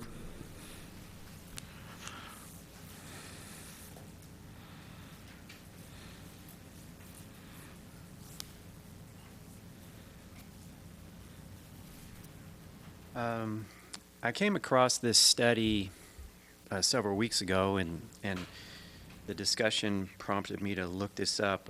It was a traffic study done by the city of Pasadena, and I emailed the council and the mayor just moments ago the study. But the recommendation number 12, and the fact that I'm mentioning this idea doesn't necessarily mean that I'm recommending it, just like I'm not recommending necessarily white roofs on the mountainside. I'm just providing information. And so recommendation number 12 from this study that says to establish congestion pricing. As described at length in the case studies, establishing congestion pricing is the single most powerful technique for ensuring traffic reduction. For pass-through trips, that is, trips with neither origin nor destination in Pasadena, on Pasadena streets, it is almost certainly the only truly effective remedy, the only one that can guarantee a decline in this type of trips. Studies demonstrate the efficiency of congestion pricing, and they cite to London, congestion trips dropped 26% since 2003 from 2.3 to 1.8 minutes per kilometer. And then they also cited Stockholm. Average traffic reduction across the control points between 6:30 and 6:29 p.m. is 22%. So with all due respect to Councilmember McNutt, I'm not personally inclined to just settle. I personally would myself and encourage the council to explore every possible idea, every creative solution. If we can do a little bit here and a little bit here, maybe it's bikes, maybe it's transit, we get the light rail to come down, maybe we have metered parking, because the study indicates that can reduce the traffic because people won't have to drive around looking for parking. So with that, thank you. Thank you, Mr. Shepherdson. Next speaker, Bess Zientek. Thank you. My name is Bess Zientek. I live at 117 College Avenue, and the traffic this summer is the worst I've ever seen. So I'm pleased that you are having staff look at that. I think Memorial Day weekend was an absolute nightmare. We couldn't get anywhere through the town. And so it begs the question, why would we look for solutions during commute time when the real issue was on that Saturday and Sunday, every intersection was congested. even going up in front of the high school was totally congested. We couldn't use that to just go to the grocery store. But there is no traffic enforcement. So you had cars blocking intersections so that if there was an emergency vehicle that needed to get by, they couldn't do it. So I commend Mr. Brzezinski for saying we need to have some traffic enforcement at the very least, and then hopefully we could get Caltrans to be a little more reasonable and open-minded about using their electric signs. We're not talking about every day of the week or every weekend of the year. We're only talking about selected weekends where that traffic just absolutely impacts the town. And there were about 4 of them during this past summer that I remember well enough to say it was just horrendous. Thank you. Thank you.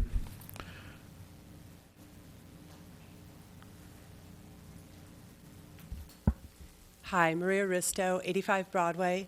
I want to follow up with Bess's comments because there were multiple times this summer where traffic just came to an absolute freezing standstill downtown. And this kind of cut-through traffic was people that were not trying to get to Los Gatos. They were getting off the freeway, trying to come through town, and trying to get back on the freeway. And unfortunately, it didn't help them because they filled up the downtown streets. They filled up the north of Blossom Hill streets, couldn't get back on the freeway, and jammed up every intersection. And there were at least 4 or 5 times when this happened. I couldn't even get out my street. Thank God I can bike. I had a bike to the grocery store, but you couldn't drive anywhere. And I think in a situation like that, I could be wrong, but I thought we had the ability to close the entrance and exit at South Santa Cruz Avenue.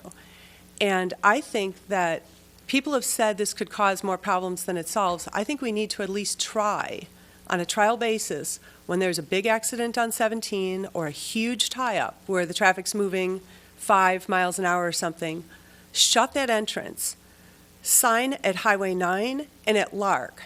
Tell the commuters or the beach people that you can get off in Los Gatos, but you can't get back on the freeway except at 9 or Lark.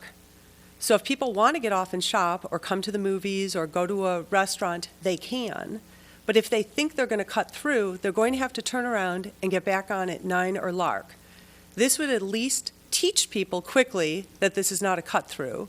It could happen very rarely, just when there's such catastrophic tie-up that it's going to ruin downtown. Because it felt dangerous. It felt like if you needed an ambulance, you couldn't get one.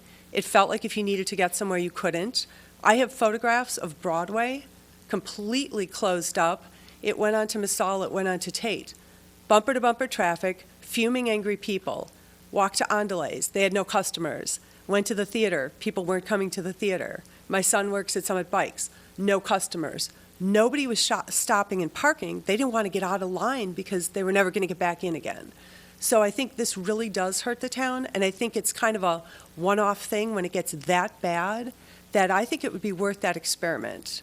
Not to do it during commute times, not to have regular times, but have, okay, catastrophic, we've got a problem, let's stop it and teach people not to cut through on those times. Just an idea. Thank you.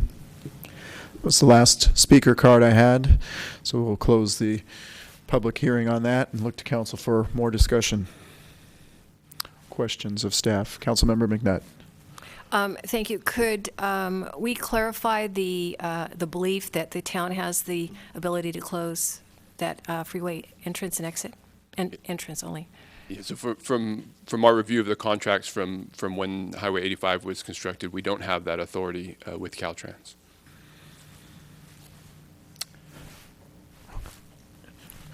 Councilmember Spector. Thank you, Mr. Mayor. Thank Ms. McNutt for asking that question, because I think it's a good piece of information to get out to the public that wants to know why staff and the council isn't doing something about closing off the entrance to 17. I agree with what's been said. There's a lot of things in your report that we'll probably never see.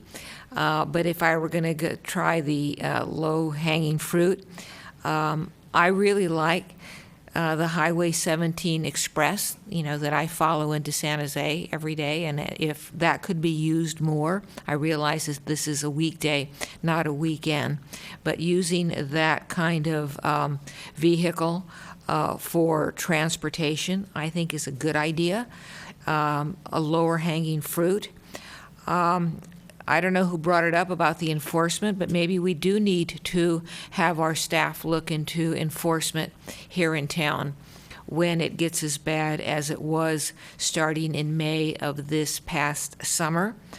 I heard what the speaker said, Ms. Zentek, but my personal experience is those instances when the town totally shut down was more than 2 or 3. It happened a lot this summer. Vice Mayor. Thank you. This may be for Mr. Morley, it may be for Chief Frisbee, who I see sitting over there. Why is it that the police department can't go out and do traffic control on occasions that we've had described to us? Or when Highway 9 shuts down 17 or University Signal?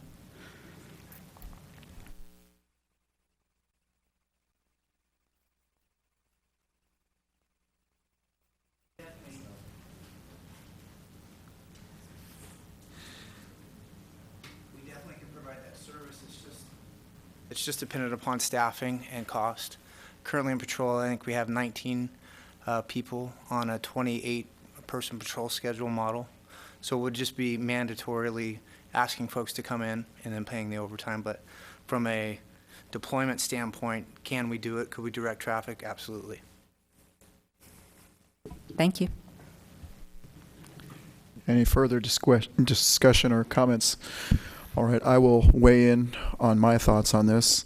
There's probably a million different solutions. Probably most of them have been thought of, but maybe some of them have not been thought of. And as I listened to the discussion here this evening, I thought, why don't we as a town put together a traffic study that covers the whole town, what we can do in these situations when we get the cut-through traffic.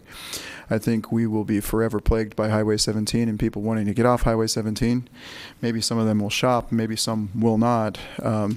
But the fact of the matter is we have several freeway entrances and exits.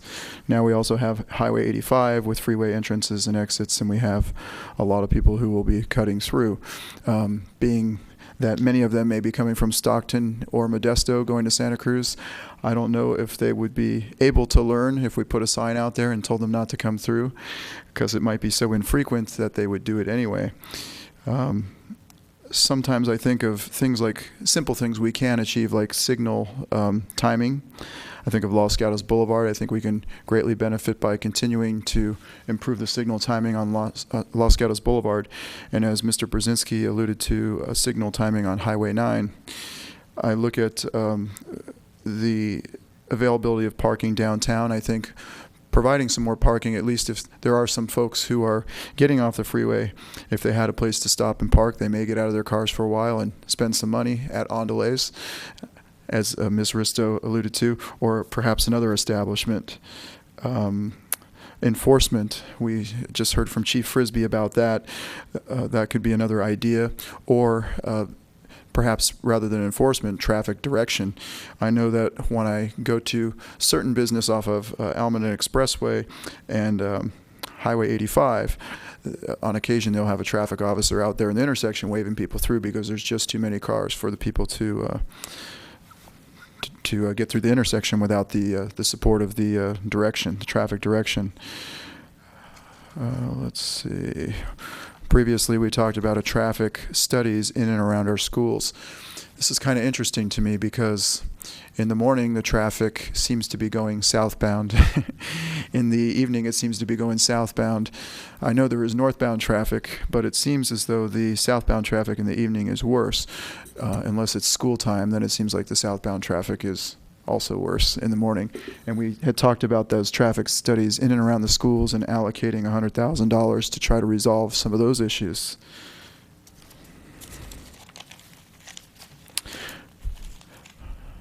I think about the opportunity of Highway 85 and 17, and that would be an optimal place for lack of a better explanation, a park and ride lot or a transit hub to accommodate something like the Highway 17 Express Shuttle, making a stop in Los Gatos, or things like Google buses or any other type of VTA bus that can meet there and people could park and ride, because that is a choke point, and it will always be, I think, a choke point coming forward.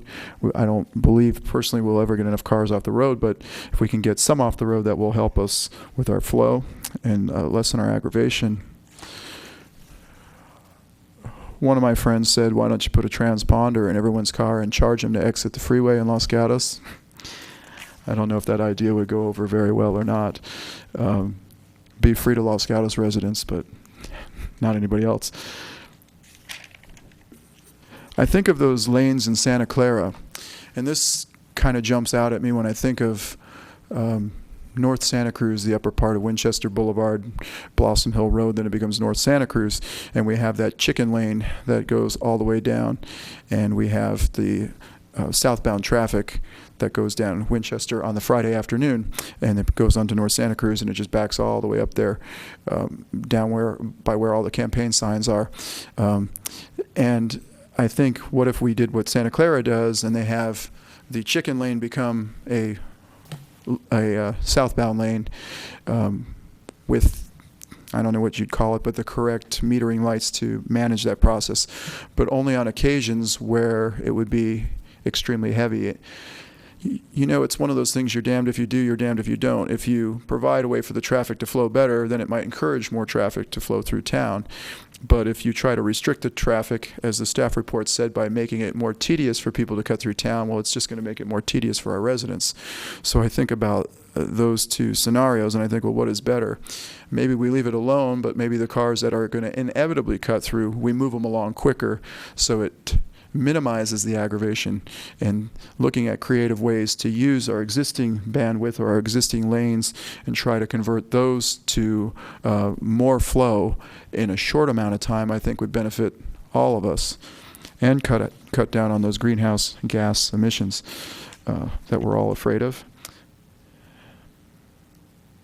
So I guess what I would be looking for out of this report and out of this discussion is kind of for us as a community to take a step back and direct staff to do an overall traffic study and look at some of these choke areas in town, and do we do enforcement? Do we do creative ideas to get the bandwidth wider? Do we time the signals? Do we have traffic direction? What are the best solutions in order to keep the traffic flowing for our residents, and as a matter of public safety, which has been discussed? And perhaps we can beg Caltrans to do something with their signs, but I agree that that may not be all that effective. I think these other methods might be better. That's my piece. Anybody else wish to say something? So what does staff need from us? This item was brought forward at council request. I believe the mayor and Councilman Przynski requested this be scheduled for a discussion this fall. So staff was just presenting the background information based on our prior meetings with Caltrans.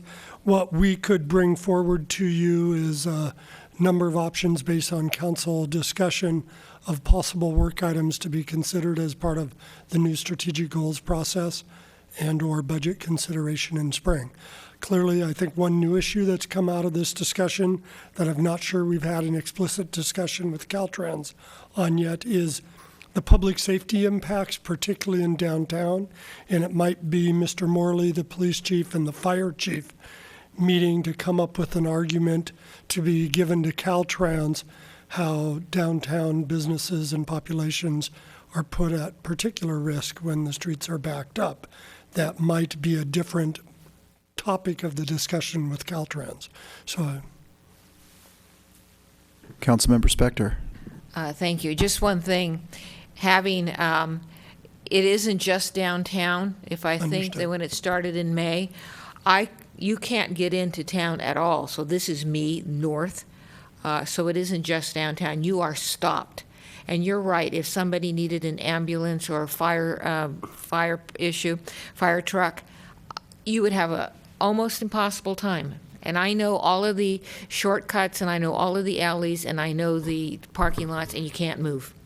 My first time using Waze, on a weekend, told me to take 87 to 85 and get off in Bascom and go through town.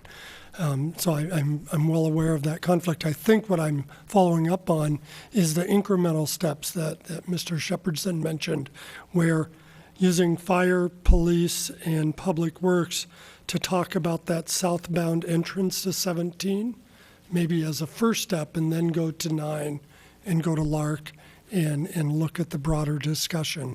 But it's trying to change the nature of the discussion with Caltrans is what I think is essential here, and the public safety component may be the best way to do that. Certainly, the conversation with Caltrans has been very positive, and they've expressed their desire to work with us. They understand that that we were in a unique situation, sort of pinned in here with 17 running right through town. They've also expressed on Highway 9 that it's an awkward thoroughfare for them, and they're willing to work with us on interpreting their standards or their guidelines. So we can certainly push in that direction. Councilmember Brzezinski. In relation to Caltrans, I don't know if you noticed, they were out cleaning all the trash off our freeways today. So it's been long coming, and I'm sure if you've been watching from Highway 9 all the way up to Lark, it's been a mess. And for some reason, they're out there today. And I think in great measure that was because this issue has been brought to their attention by members of our community. So that's kudos to them, and we have more work to do, obviously.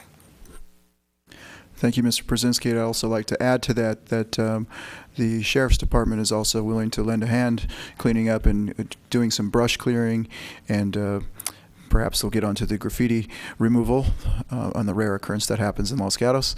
And they're looking for an abatement permit or an encroachment permit on our Highway 17 corridor in order to assist us with that. So, and assist Caltrans. So it takes a village of agencies, our agency, perhaps the Sheriff's Department, perhaps Caltrans. We're all going to tackle it together. All right, so moving on from this subject, I'd like to take a 5-minute recess before we get into the next subjects. Thank you, Mr. Morley.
Good evening again. We'll call the meeting back to order.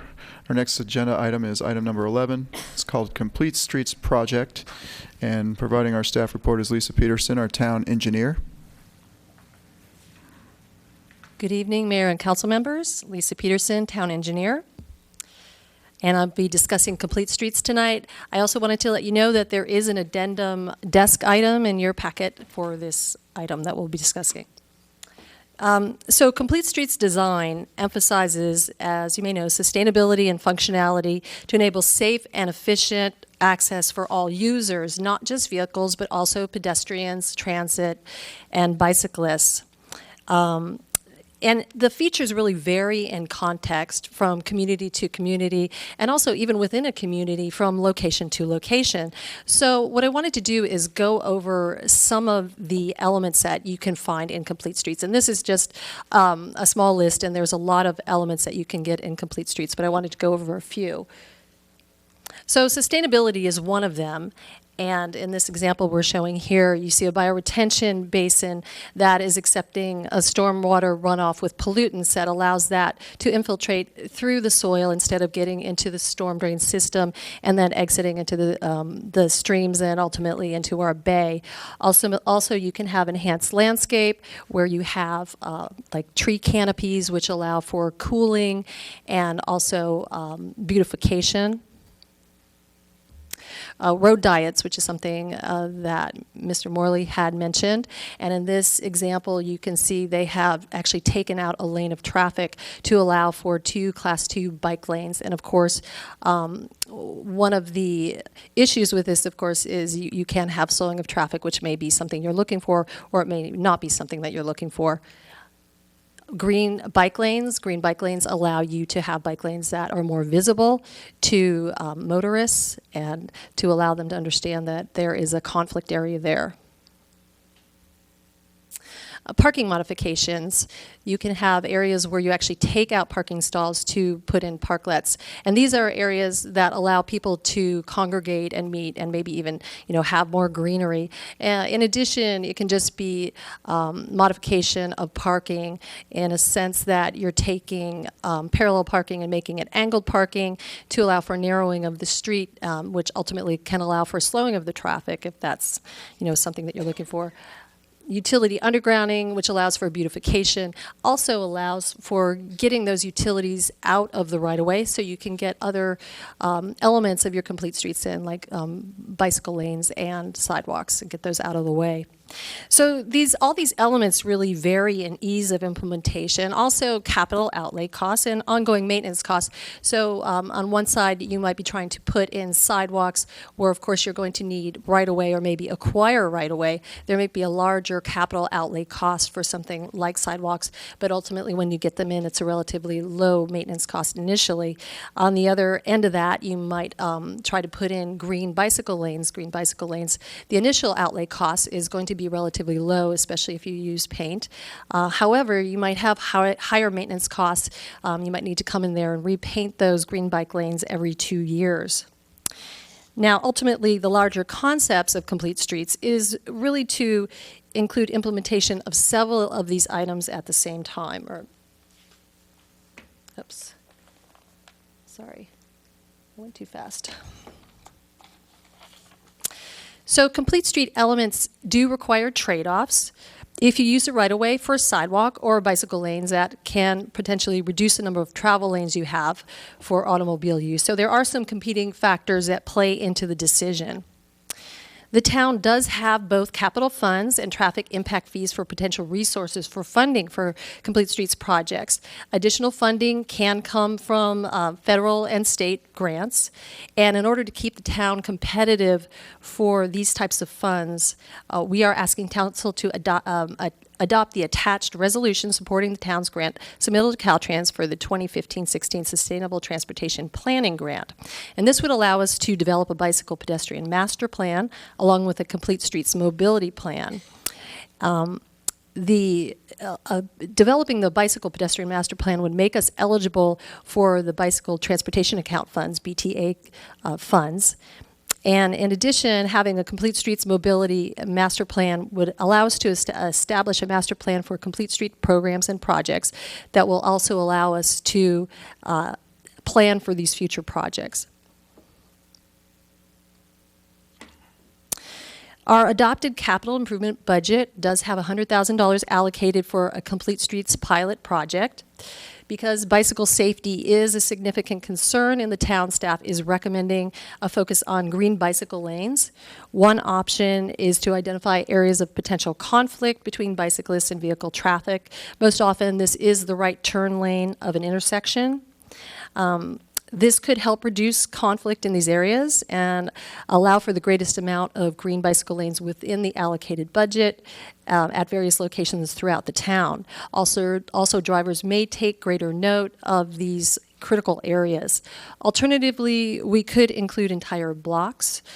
The number of locations would then decrease, but it would bring attention to the entire bicycle lane for the entire stretch. So some constraints of the implementation is that not all of the roadways in the town are wide enough to accommodate the bicycle lanes, which is the standard is 4 to 5 foot. But we are recommending implementation where adequate existing widths do exist, and these locations are up on the screen. So Winchester Boulevard from Highway 85 to Blossom Hill Road, Los Gatos Boulevard around the school areas, Blossom Hill Road from University to Roberts Road. An alternative to focusing on bicycle lanes is that staff could include projects that would encompass more elements of Complete Streets. However, in order to stay within our allocated budget, we would have to do a partial block or a smaller block. So we are asking council tonight to provide us with guidance on the scope and location of the Green Streets project, and also to adopt the council resolution that supports Caltrans for the bicycle pedestrian, the grant submittal to Caltrans for the bicycle pedestrian and Complete Streets mobility master plan. Thank you very much. That's the end of my report, and I'm happy to answer questions. Thank you, Ms. Peterson. Do we have questions? Councilmember McNutt? Thank you, Mayor. So 2 questions. So back in 2000, thereabouts, when we were desperately searching for more parking in downtown, and that conversation actually hasn't stopped.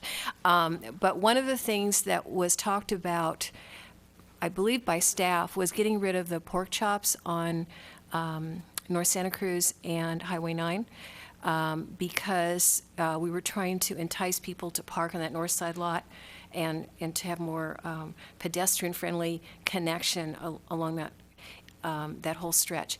Is that something that would also be part of Complete Streets, and is that something that you've looked at?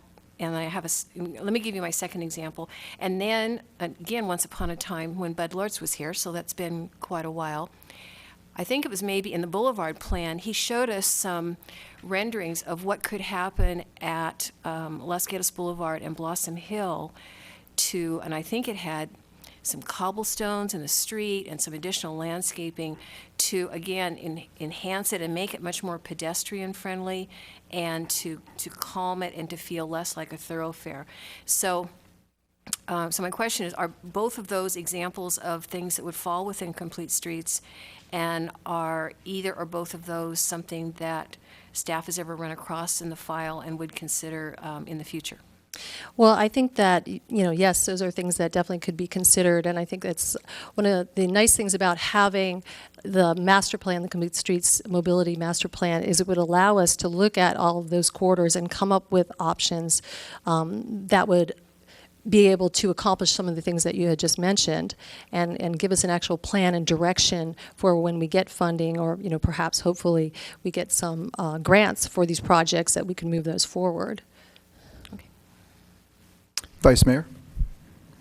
Thank you. Ms. Peterson, I'm very interested in undergrounding, and you mentioned several sources of funding, grants, et cetera, but PG&E, as I understand it now, Los Gatos has a credit with PG&E of something like $1.9 million for undergrounding because we've never done anything for a project. Am I right about that? With the ability to borrow more?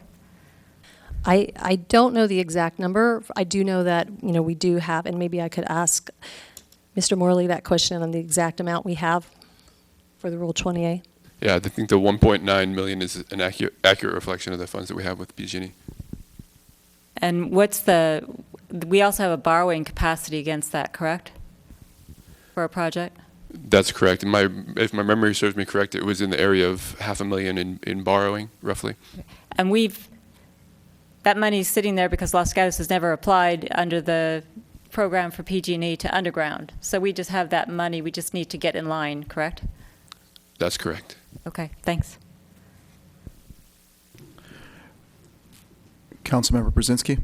A follow-up to the Vice Mayor's question. What is the current price per square foot, price per mile that PG&E charges for undergrounding? Do we know?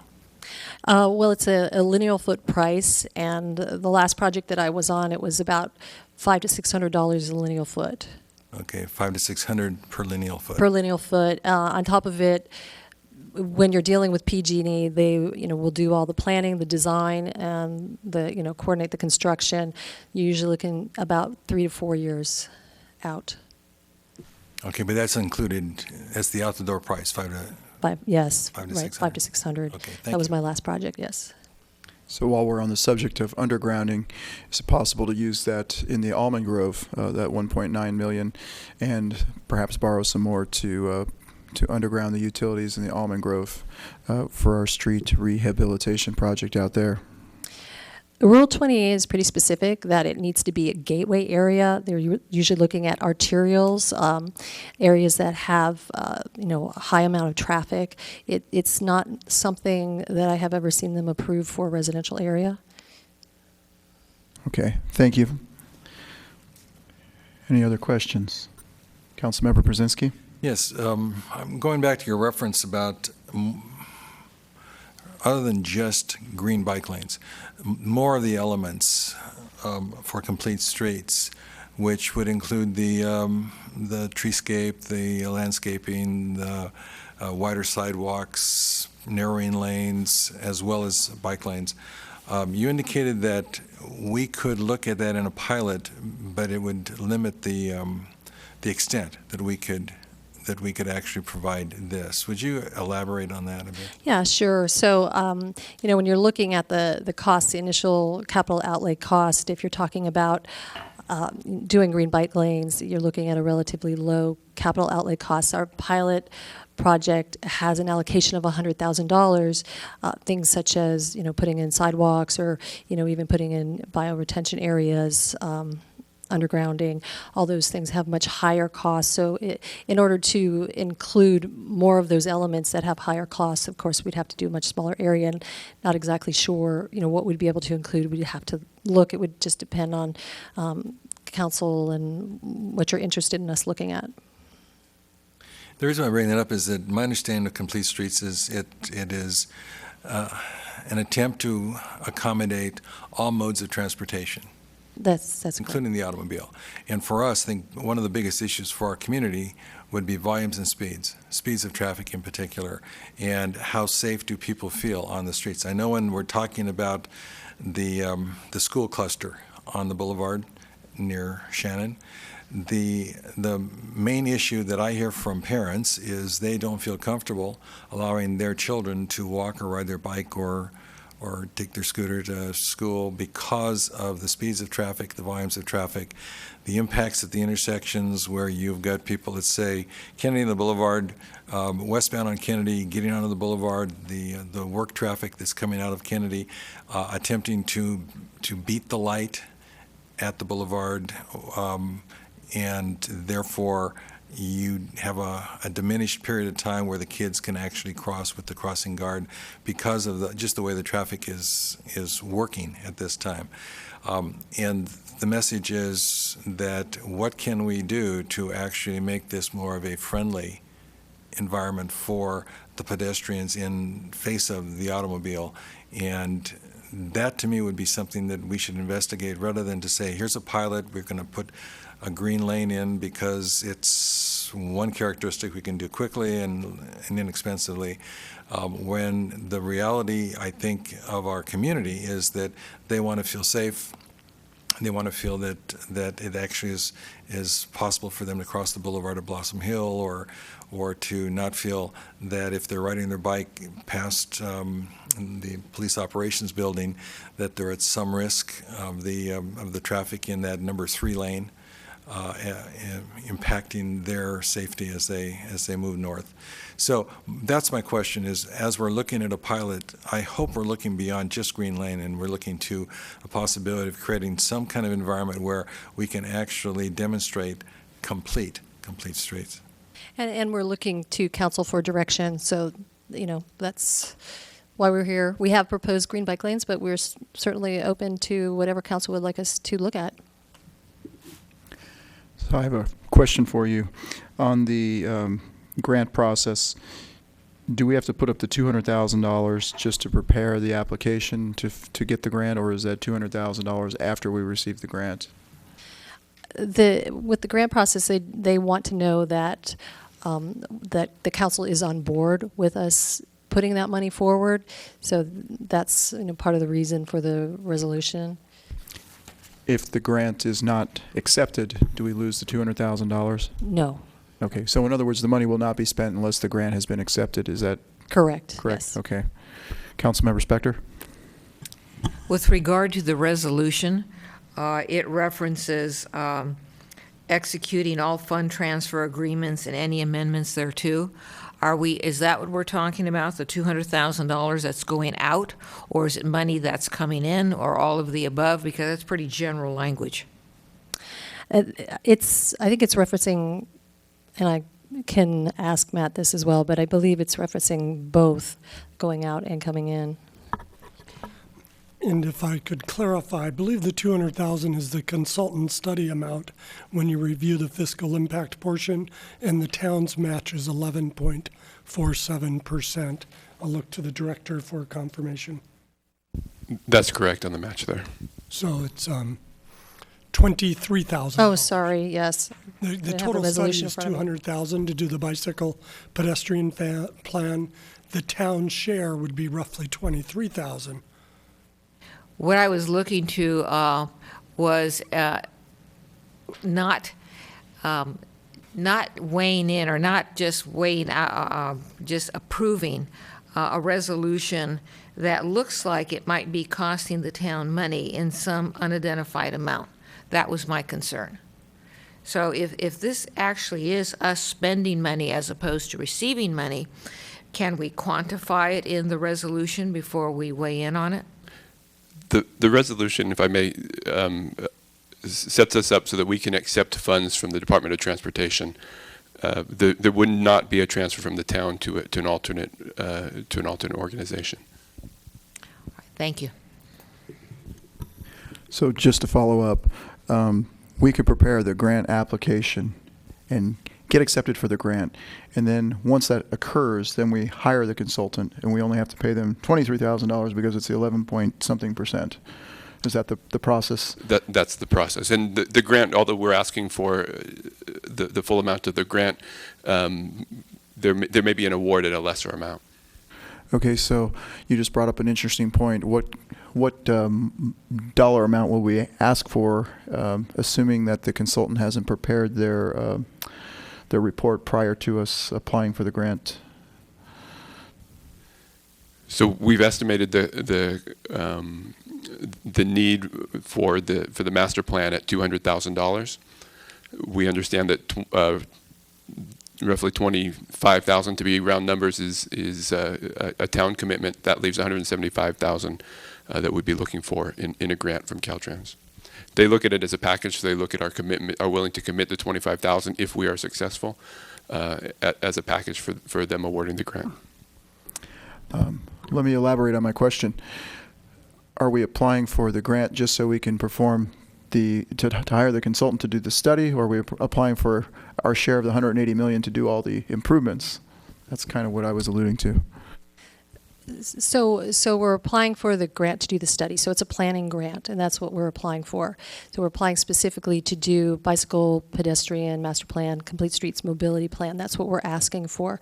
So we'll go through the process. They'll evaluate it, and ultimately they'll decide that we qualify or we don't.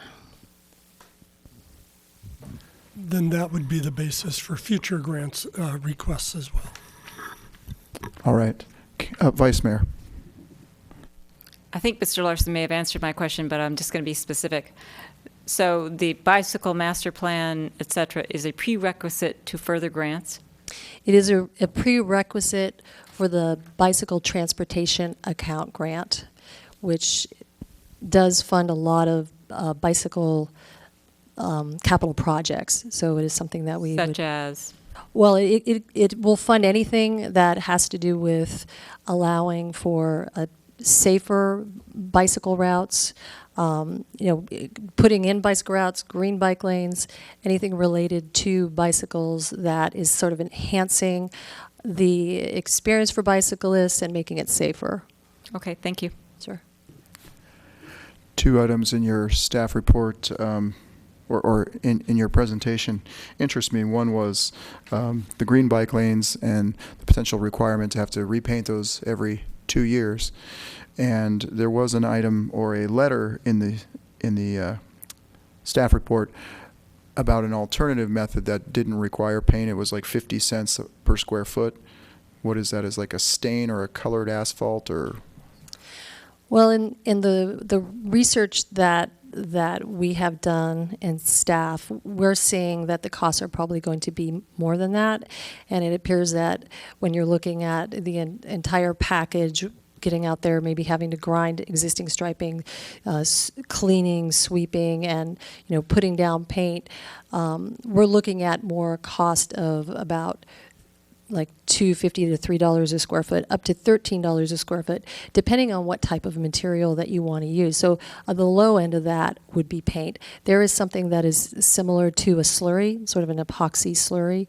There is also something that is like thermoplastic. So there are different types of materials that you can use, and they do have different lifespans. And so that would be something that we would be investigating. Something that we could do as well is actually put some different material in different places to see how it works, how long it lasts, and get a comparison that way as well.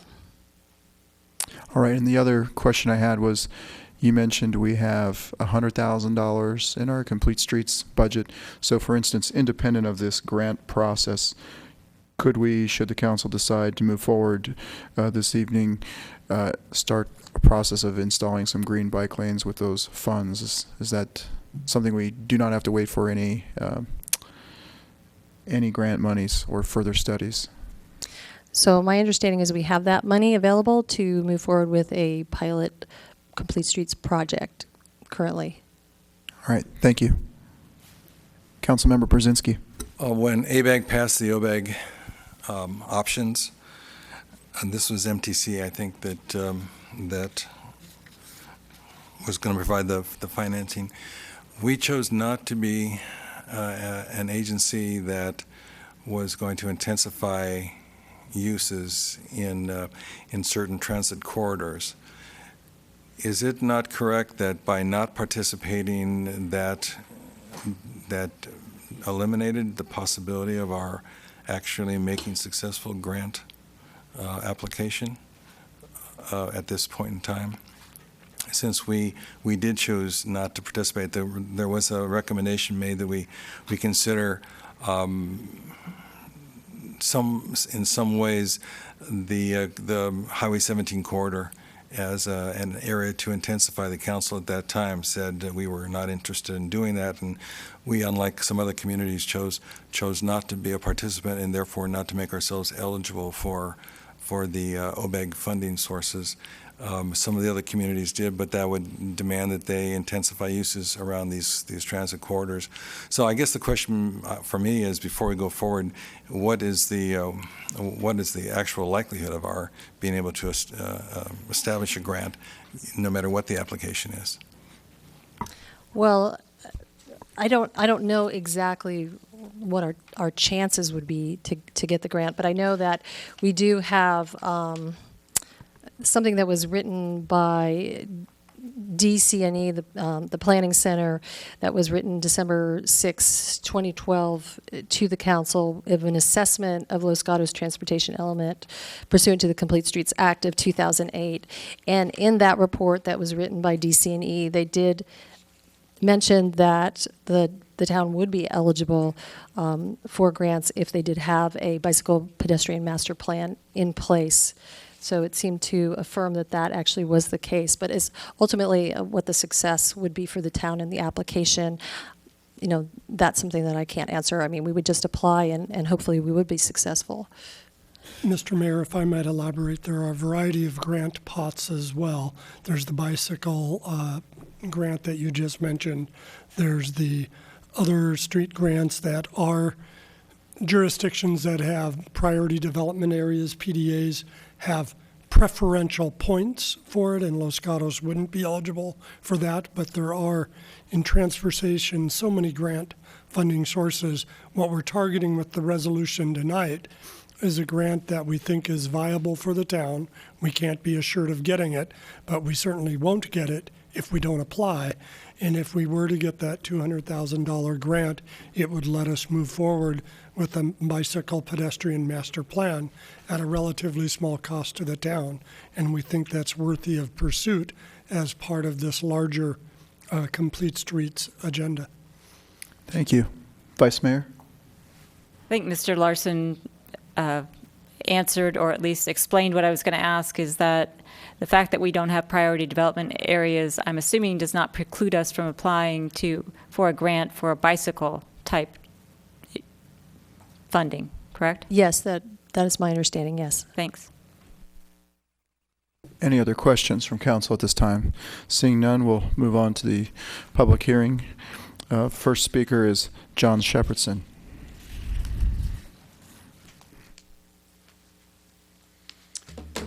Thank you, Mayor Leonardis, for putting this on the agenda. I think it's hugely important. Thank you, Town Manager Larson, for facilitating this as well. This is a picture I took in San Francisco over the weekend. It's obviously they're promoting the use of bikes in the roadways. This is another picture in San Francisco again. This was the Hardly Strictly Bluegrass free concert in San Francisco over the weekend, and I happened to be there, and look at all the bikes. So these people found a way to get to that concert, and to me this is an example of how bikes can be used to move people from one place to another in an efficient way where you don't have greenhouse gases. It's good for your health, and you're not dealing with cars and congestion. Again, it was like over 100 yards of bicycles. I was astounded. This is in Santa Cruz. Again, they're promoting the use of bikes down the center of the roads. Bike lanes, the rise of protected bike lanes in the U.S. This is from the Green Lane Project Plus. Biking commuting increased by 53%. So sort of, if you put it down on the roadway, they will come. 48% of all trips, less than 4 miles. Suggested actions. I know Council Member Spector likes suggestions, ideas, solutions. So let's study what works in other communities like Palo Alto, San Francisco, Oakland, LA. This is not, we're not creating the wheel. So let's see what works and what's cost effective. Create a master plan. So let's try and get this master plan going. And incorporate into that the safe routes for schools and also the cool roads. We're talking about the Almond Grove area where the concrete, that's much better for the environment. Bring in the business community and neighborhoods. High priority on safety. My friend Mr. Lockridge, that's something that he highlighted to me, that these bike lanes, they've got to be safe for kids. I think maybe this is radical, but consider using and maybe, Mr. Mayor, if I could have a little more time, perhaps. But any event, the sidewalks. Maybe allow the kids to use the sidewalks. Training programs. Enforce the laws so that the bikers don't fly through the stop signs. Mr. Russell had a great idea, and that was let's get a grant writer involved to help get some of this money. More bike racks. Let's try the green bike lanes as a pilot, and then so that's short term, and then long term with a master plan. Thank you, Mr. Shepherdson. Next speaker is Maria Risto.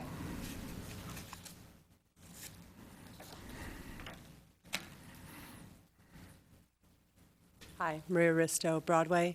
I'm excited that we're looking at this. I would like to say that, we know we can't build more roads. The only way we're going to move people around is to get people who are willing and able to get out of their cars, and we can move people. I would like to see some type of meeting or workshop where we have stakeholders from the community weigh in, because I do a lot of biking. I've been to different communities. I have very specific views on green bike lanes, for example. I think it would not be a great idea to cover the whole town with green bike lanes. I think they can be used very judiciously in areas of interaction. This is just one example. But, on Highway 9, where you're getting close to crossing the entry and exit ramps, the bike lane is just regular. Then it turns solid green where cars can't cross and bikes know where they're supposed to be. Then it becomes dotted, so the bike rider knows that a car is going to cross, and cars know that they're crossing a bike lane. Then it becomes solid. Then it becomes a regular bike lane. This works in Portola Valley and other areas. I think if you do solid green lanes, you've got a lot of maintenance and upkeep. People get bored of it. Cars are driving over it all the time. But I would just like to see some kind of workshop where we can get stakeholders in there and have a conversation before we bring in an outside consultant, kind of dovetailing with a comment that was made by someone in the Almond Grove. The very first meeting with the consultants coming in to do the paving was all about how to pretty up the streets, and they didn't know any of the history. They didn't know about the Cats Hill bike race. They didn't know about historical streets. And so I'm thinking before we get somebody to come in and do a study for us, we tell them what matters to us as a town. So that's my request. Thank you. Next speaker, Jeff Lockridge.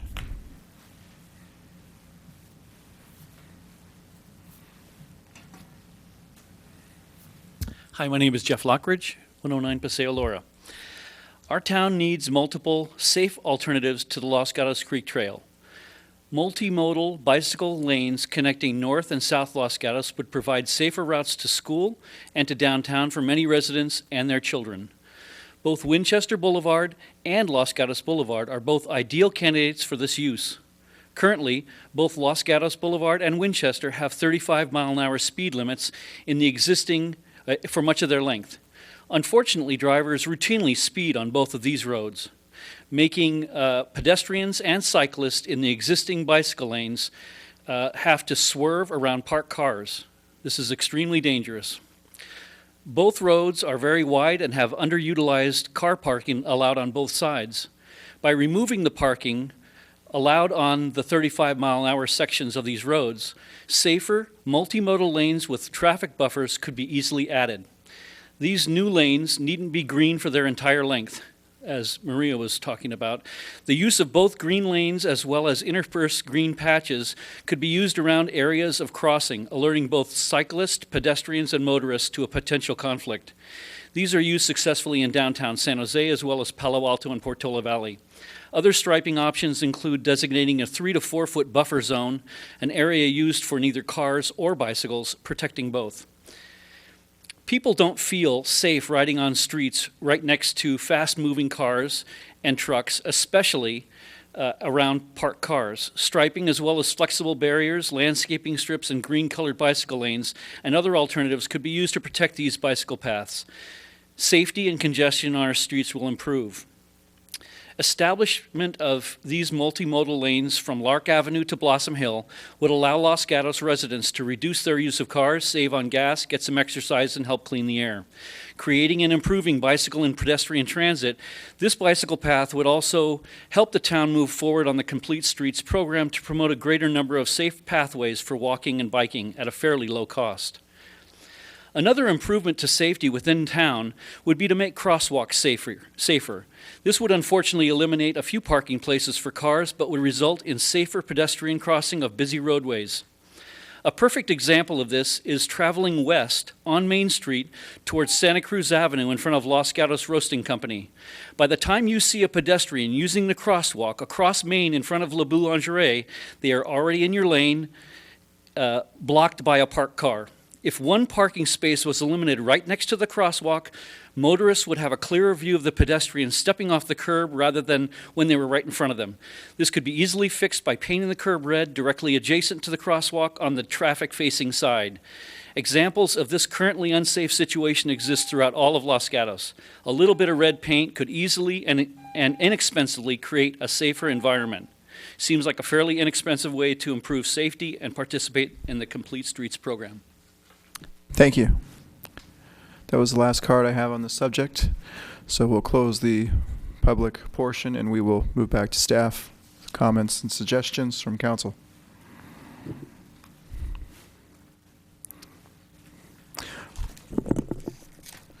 Well, I will go first. So currently, are there any town ordinances that prohibit riding bicycles on sidewalks?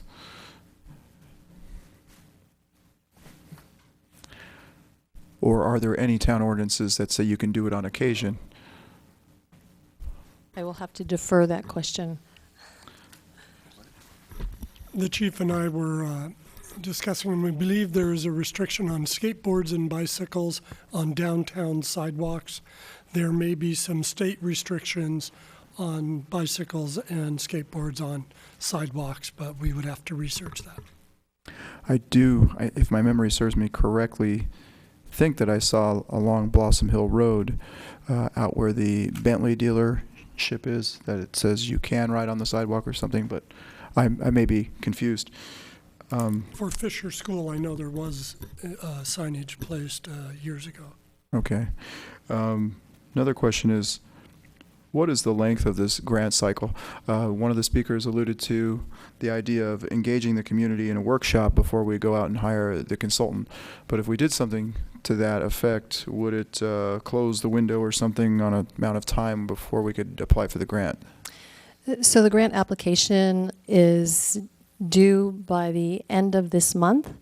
So yes, so that would close by the end of the month, and the grants will be awarded in, I think it's the March-April timeframe. But I would like to point out that one of the requirements by the Streets and Highway Code, one of the 11 elements that we have to get into the bicycle and pedestrian master plan in order to make us eligible for that BTA funding is you have to do community outreach. That's the big component of it. So the bicycle pedestrian master plan would have many community meetings as part of the master plan in developing it. So before the design goes to paper, so to speak, the community would have a chance to be engaged with that process. Absolutely, and that's actually part of, I said, the actual requirements by the Streets and Highway Codes that makes it ultimately eligible for the BTA funding, so that would have to happen. All right, Vice Mayor. I didn't have a question. I was just going to launch into. Launch if you may. Okay. Thank you very much. Speaking as one council person, I would be very interested in us getting ourselves in position to obtain grants. And if that means that we need to do the resolution, then that is fine, if that's a prerequisite. I was going to suggest incorporating community meetings into, if we got, assuming we got a grant, into any kind of master plan that we developed. So I'm happy to hear that that's a requirement. As Ms. Ristow said, and our earlier speaker, I would hope that the community meeting came before the consultant plan, not vice versa. I am in favor of a pilot program for green bicycle lanes. I think it's particularly important to put them around the schools. I too have heard that parents are hesitant to let their children ride bikes or walk to school because they consider it to be unsafe because of those unsafe drivers out there. Of course, none of them are them, but so to have a green bike lane there may have another effect of actually reducing traffic around our school if it actually works to make parents feel more comfortable with having their children there. So I think that around on Los Gatos Boulevard, around the various schools, around at some things you don't have listed there, but at Blossom Hill, at days where you're going to have that congestion.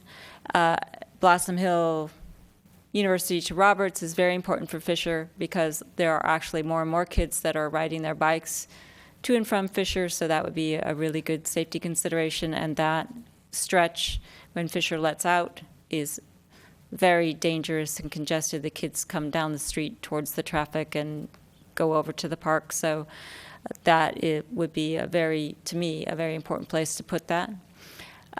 With respect to the crosswalks, I don't know, you didn't mention it, and I don't know if it's part of a complete street, but for example, in Willow Glen, you can push a button as a pedestrian which lights up lights on the street to indicate that there is a walker. And I don't know if that's part of the program or not, but it's something worth looking into. And I'm going to get on my soapbox about undergrounding.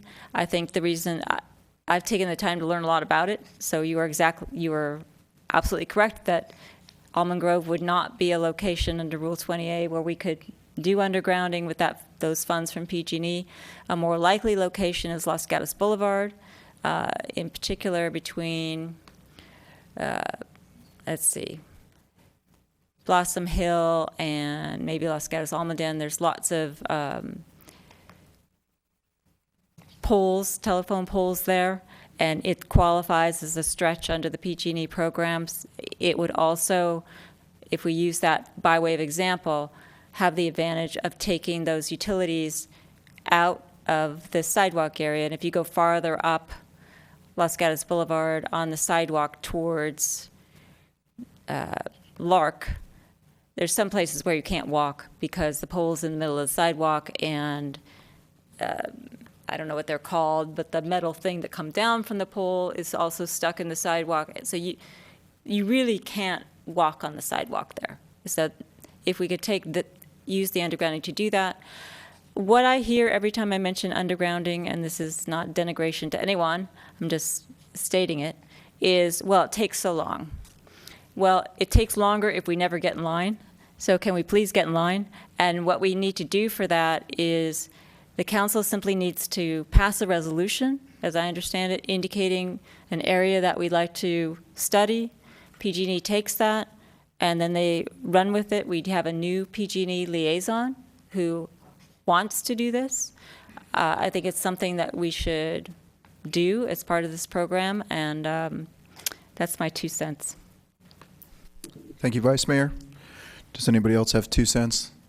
Councilmember Brzezinski? Well, I have 2 cents, but it may be more than that. I want to reinforce a couple of issues here. I'm not big on these master plans. I recall the Civic Center master plan that we spent an awful lot of money and a lot of time on. And ultimately, it really was more an exercise in government bureaucracy than it was a product delivery tool. Fortunately, we took one part, that was the library, and we created the library, but there were so many other parts that were extraneous to that one thing we really needed to achieve, and we did really well at that. And $200,000, it's real money. It's not, may not be our money, but someone's paying for it. So to say, well, we're only in for about 11.2% or whatever it is that makes it seem like this is free money. And I would wish that we were more judicious as a government in taking a look at this and saying, what's the product we're going to get? Okay, if we do this study, we apply for it because we have a time frame. We do the study, and then we get the master plan back. But if it doesn't reflect what the community wants, then it really is not valuable to us, and it may actually push back anything we want to try to achieve. I like the comments of Ms. Risto and Mr. Lockridge in relationship to kind of broadening the picture, not ignoring the fact that if you look at the San Jose experience with green lanes, it's not been that successful. In fact, it's been more confusing than anything, and really a controversial issue that looks more political than practical when it comes to actually being able to deliver the service. If you've been down heading anytime recently, I think it's easy to verify that it didn't take long for that thing to get scuffed up pretty well because automobiles do drive through it. And so if the intent is we want to use this as part of our Complete Streets overview, then I think we need to look at it judiciously, and some of the recommendations made, such as where conflicts occur, rather than just a long stretch, may be more significant and certainly probably more financially viable for us, particularly if we can look at sections like, well, as Jeff was mentioning, the question of the boulevard from Lark to Blossom Hill. Really interesting stretch of road, 35-mile-an-hour speed limit. I remember when we were looking at the speeds, it was Councilwoman McNutt who said, why can't we just keep the 25-mile-an-hour speed from Shannon to Blossom Hill? Well, we couldn't, because the road opened up and people are going to drive more, faster. They're going to drive faster down that stretch. But why don't we take a look at it from the point of view of this seems to me to be one of the most obvious places where we could create a true Complete Streets program. Maybe it's not the entire length of the street, but at a certain point, if you go back to the boulevard plan, you'll see it called out for Complete Streets. It called out for widening sidewalks as construction or as development was taking place. Separation of the bicycle pedestrian from the automobile. It really did focus on Complete Streets. I don't think the term was even being used then, but that was the focus of that. And I would like to see us take a look at that particular stretch of road and see if we could not do something there to mirror the variety of activities that are called Complete Streets rather than just one particular issue. So that, and perhaps the opportunity to then narrow the lanes or decrease the lane in a certain section so that we actually start to make that a more friendly environment. That's something that I would like to see happen. If you look at North Santa Cruz, for example, once you get past Blossom Hill, coming southbound on Winchester, it's not just the narrowing of the street, it's also the treescape that basically folds you under the canopy of the trees, and by its very nature, it slows people down. And I think that what you pointed out right at the very beginning, was it's a variety of things that can assist in making this a more friendly environment for multi-modes of transportation. So for me, I don't know how we get there, but I think the starting point is to ask the community. And if we're on some tight time constraint, because there may be a grant available to us, there may not be a grant available to us. And we may be looking at, well, what are the other sources of funding that we might have? I'd rather see us outreach to the community before we get involved in something, particularly if it's a commitment of something financially that, even though it may be little to the town, it may be real money to the populace that we're vying with for the resource that we're looking at. So I'm not convinced that we want to just take one thing and do it. I think we need to look a little bit more judiciously at this. I'm not ready tonight to say go for it. I'm certainly ready to say we want to create complete streets, but let's do it in a way that makes a lot of sense for us. Councilmember Spector. Thank you, Mr. Mayor. Well, I agree with everything that the Vice Mayor said and everything that Mr. Brzezinski said, so I need a little more information. What is the timing here? Because the concept of getting community input before expending funds seems reasonable. Everything the Vice Mayor had on her wish list seems reasonable. So what's our timing here? The end of the month. The end of September. I mean October. October is when the grant is due. Yes. But if I could reinforce, sorry, this is me over here. If I could reinforce, it's a planning grant, and the idea of the grant is to allow us to do the planning and the outreach to the community that I think that you're looking for. So the very first step of the grant would be to begin that public outreach and to ensure that the community is involved all the way along. Thank you.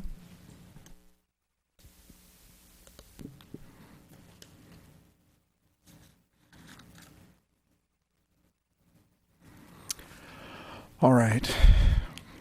So do we need a motion to get this thing to move forward, Mr. Manager? What do we need here? We do need council direction on the resolution. There does need to be action at either your meeting tonight or your meeting on the 21st for the town to submit a grant to start the public input process for a bicycle pedestrian master plan. That would ultimately come back to council for review and approval if we're awarded the grant. So that resolution does have to be acted upon this month if we are to apply for that funding. Thank you. Now, what about the trial idea of rolling out some green bike lanes? That could certainly be part of a council action. That timing is dependent on when the council wants to act. It's a project that I'm assuming we would, based on council direction, do some design and planning during the winter months, and it would look for actual street improvements come spring, hoping that we have rain this winter. That's correct. Of particular interest to me is the intersection of Highway 9 and Los Gatos Boulevard, perhaps the busiest intersection in town, T-shaped, and all three parts of the T, whether you're going eastbound up the hill to Highway 9. The bike lane is very narrow there, and it's a very tight, not a lot of room on each side. Whether you're going, I guess, southbound on Los Gatos Boulevard, turning right down the hill on Highway 9, or whether you're coming, I guess, northbound on Los Gatos Boulevard, say from Wheeler Avenue. I think those are areas that would benefit greatly by some kind of color paint, whether it's green or bright white or something. To what it does, it takes a highlighter pen and it highlights the rider in the lane. So that area is of particular interest to me as maybe a trial location. I agree that we should pursue the undergrounding of the utilities if the money is sitting there, for the very reasons that the Vice Mayor stated, and I was actually thinking about the very same stretch of Los Gatos Boulevard, and I think of the stretch down there by the Rotten Robbie and the water storage container, where you have a telephone pole growing out of the middle of the sidewalk, and I'm on my Schwinn and I have to stop and walk it through. I can't, or whatever. There's not very much room to get past, and I don't think it's even ADA compliant or anything else.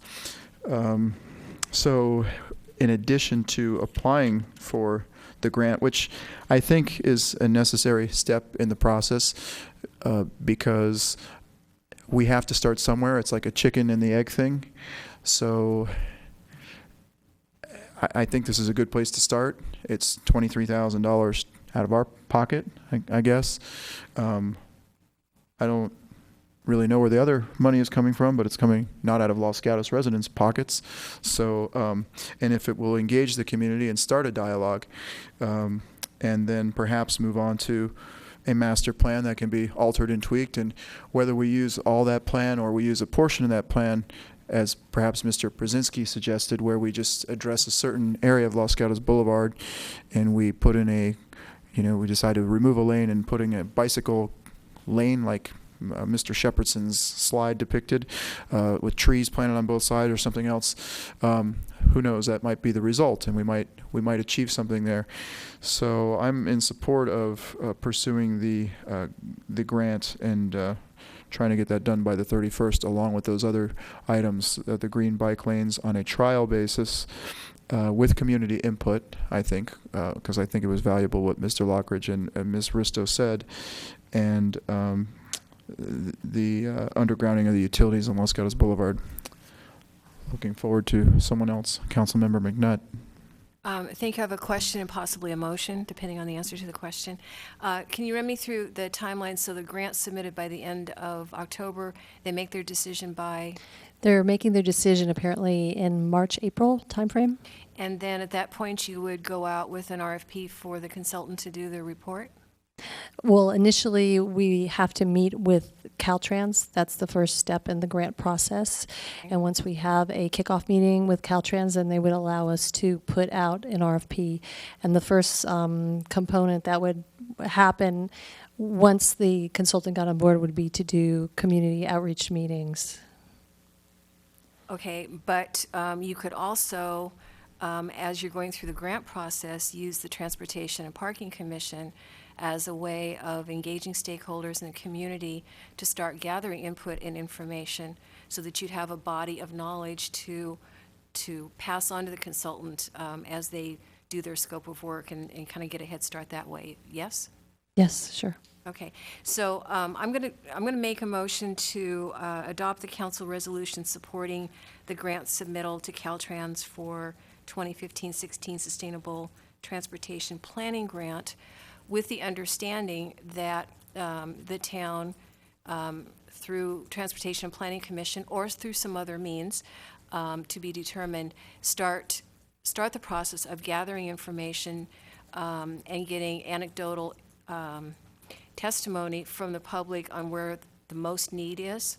And then at the same time, the staff can continue its excellent work on identifying the areas where there are opportunities, where it's easier or more difficult to put in green bike lanes, for example. And I think I'll pause there for a second and see if I have a second, and then I have another sentence to go after that, if there's a second. We have a motion. Do we have a second? Vice Mayor? I'll second it, but first, if I could ask a question to Mr. Schultz. There were some questions about the resolution we have in our packet. Are you satisfied that that's specific enough, that it doesn't need to be altered in some fashion? Why Mr. Schultz is refamiliarizing himself. We think the rules of the grant are quite clear in terms of the town's 11.47% match. However, if under the third whereas the council wanted to add up to a total town cost of $25,000, that kind of could provide the council the assurance you're looking for as to what our maximum expenditure exposure is. If that's acceptable to the maker of the motion? I think that's an excellent idea. Thank you. It appears acceptable. Thank you. So I'll second. Great. Okay. So then if I can do my sentence that I wanted to do after the second. Part of what's my thinking behind this motion is, as we go through further discussion, I am not prepared tonight to arbitrarily pick a street or a project and say, let's plop down a green bike lane here or there, because I think there's a whole lot more to it. And we need to be very judicious. We have so few resources, we have so few streets and sidewalks, that to do a pilot project just to be able to point and say we're doing a pilot project doesn't seem to me to be a good use of our resources. So that's why I'm pushing for having kind of parallel tracks on community outreach while we're going through the grant process, so that this plan will really help us identify what are those priorities, what are the most feasible solutions, so that we're not wasting any of those meager pennies that we have in our piggy bank to do this kind of work. With respect to Councilmember McNutt's second part of her comments, I appreciate that. You know, from personal experience, I think it's been about 3 kids that I know that have gotten hit on their bikes on the way to Van Meter in the last year. So, not serious, but they got hit. So logically speaking, I think the areas around the schools, if there were to be a trial program agreed upon by council, that would bring great benefit to that corridor on Los Gatos Boulevard and perhaps around Blossom Hill School. So I'll just add that, study or no study, it's dangerous out there, and we're encouraging everybody to get on their bikes and ride, but you can understand why the parents don't want the kids to ride. Councilmember McNutt. Thank you, and I'm sorry, I probably confused things by adding on that additional comment, because the motion is strictly just for the grant and not for what you want to do about the pilot project. I'm just putting it in context. Thank you. So we have a motion and a second. Further discussion on the motion? Seeing none, all those in favor? Aye. Aye. Opposed? None. And moving on to any further discussion on this subject, we have the Vice Mayor and Councilmember Brzezinski. We'll go Vice Mayor first. Thank you. I appreciate that Councilwoman McNutt indicated that this was simply for the grant, because that's my understanding as the seconder. I would want to try 2, well, I could make it, I think it's better to have it 2 separate motions, and we'll see if I get a second. The first would be that we use our existing budgeted $100,000, or not all of it, but at least a portion of it, to start a pilot program with green lanes as identified both on the PowerPoint and as suggested by the mayor. I think it's more important to have them around the schools versus Los Gatos Boulevard Highway 9 as part of just the test period.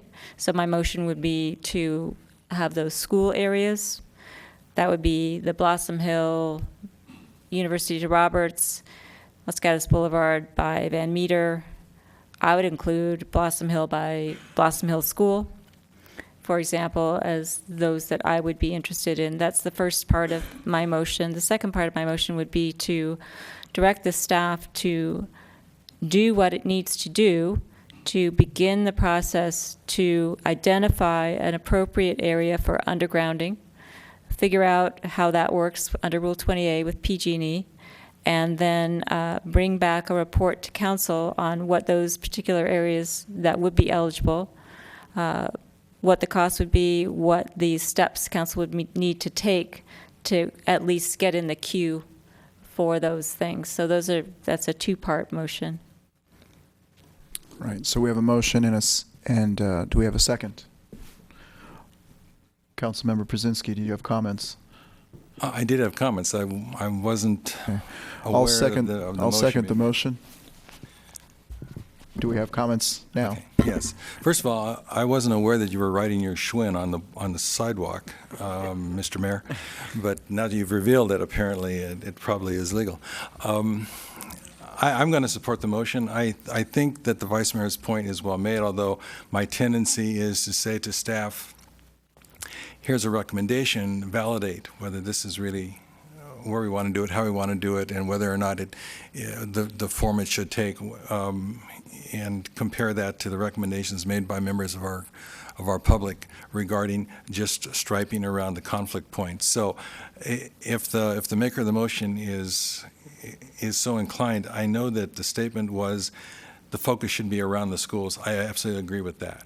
Now, the configuration that it takes, the distances that they run and so forth, that to me should be something that we redirect to staff to return to us with some advisement on that.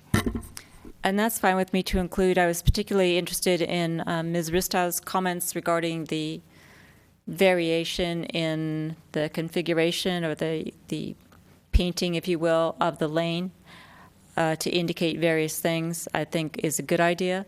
The reason I didn't include, a study, a workshop, everything, is that we have the $100,000, and I'd like to see us go forward. But if staff wants to come back and say, these are the areas we identify, and this is how we think it ought to be, put that out to the public and let them comment, that would be great. So that's fine with me.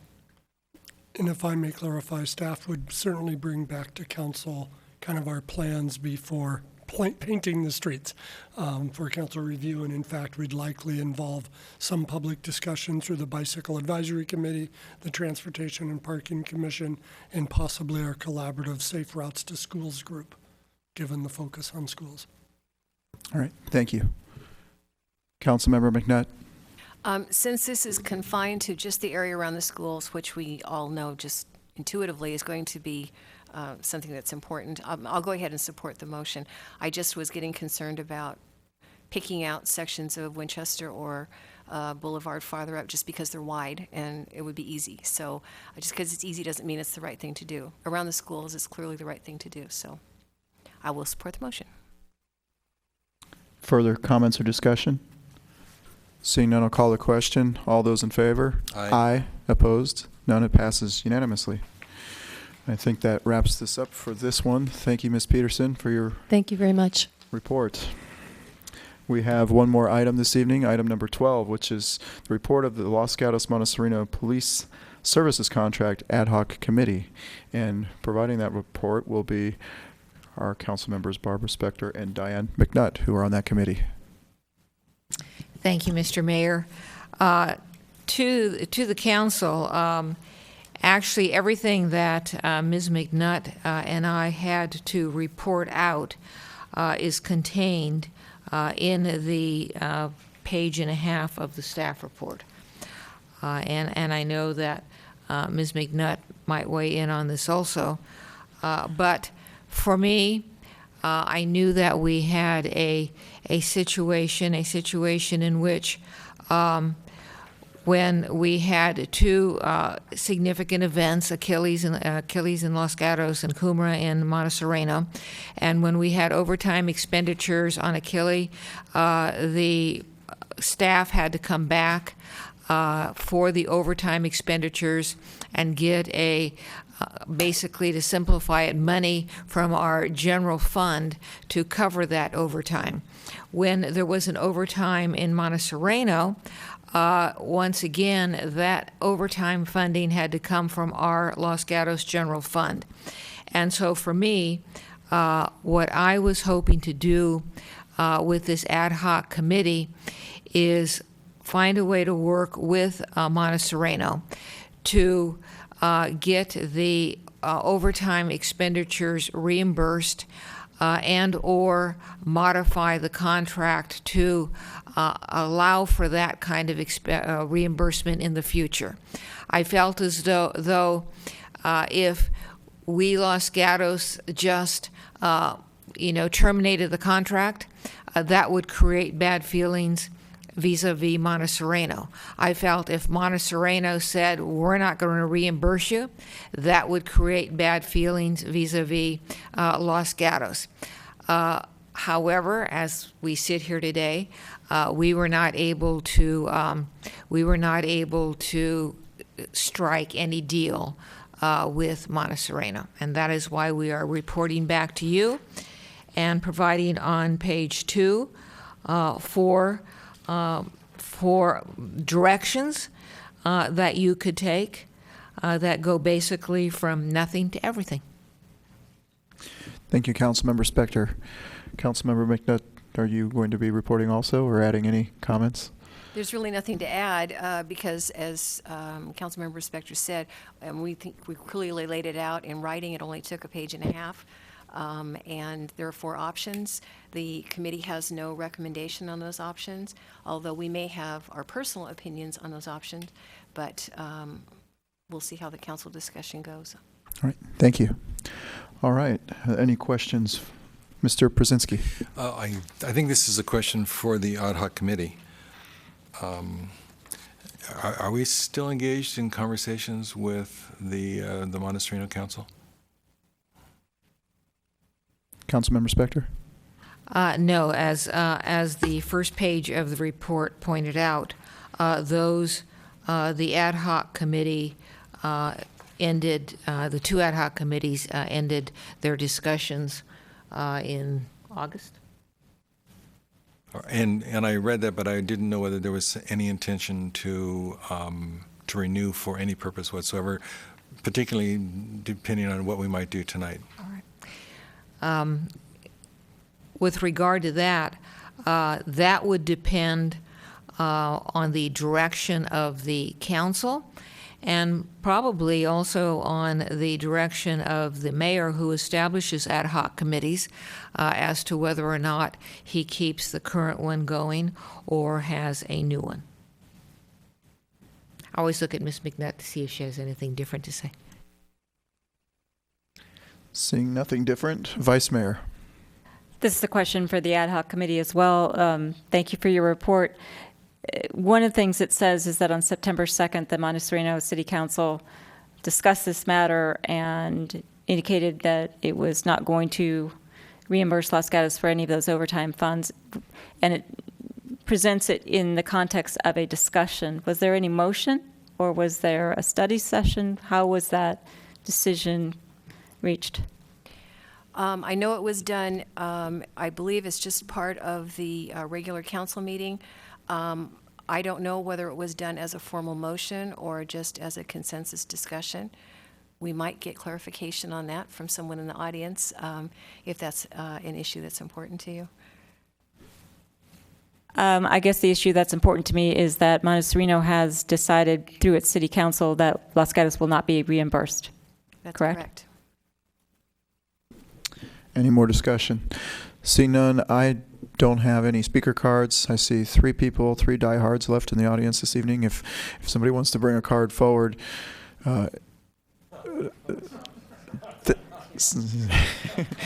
Thank you, Mr. Shepherdson. All right, so we'll go back to council for discussion on this and close the verbal communications portion. Vice Mayor. Since no one's talking, I'm not going to make a motion, but my inclination would be to go with option number 2, which is to direct staff to give us information about impacts of contract termination, police service cost comparisons between Los Gatos and Montessorino. As I understand it, Los Gatos pays much more than Montessorino. I would very much like to get information about that distribution and whether or not that contract, which is very long-term, makes any sense for us anymore.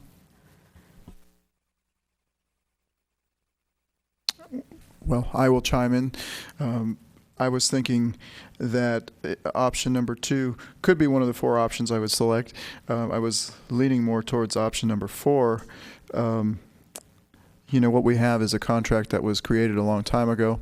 And it's funny, when I was reading the staff report, there was some what you call soothsayers in there that realized that this contract had some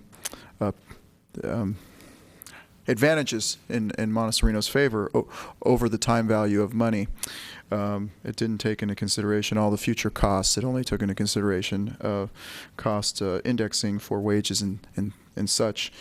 When you compare the cost of what Los Gatos pays for our police services to what Montessorino pays, there is a significant difference.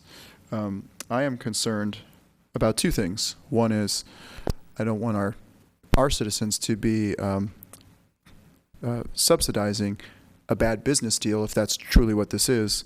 And number 2, I don't want our community to be underserved by our police department because we don't have the resources to, because we have to serve Montessorino for a certain amount of time as demonstrated in the contract. And incidentally, those were items which were brought up a long time ago before the contract was even signed with Montecito by members of the public, one of them which was one of our former mayors. So it's kind of interesting looking at the history of the whole thing. With that said, I agree with Councilmember Spector. Montecito is our next door neighbor. They're our best friend. We share many things together, which incidentally also goes way back in the history of when the contract was signed, and that's what this was all about.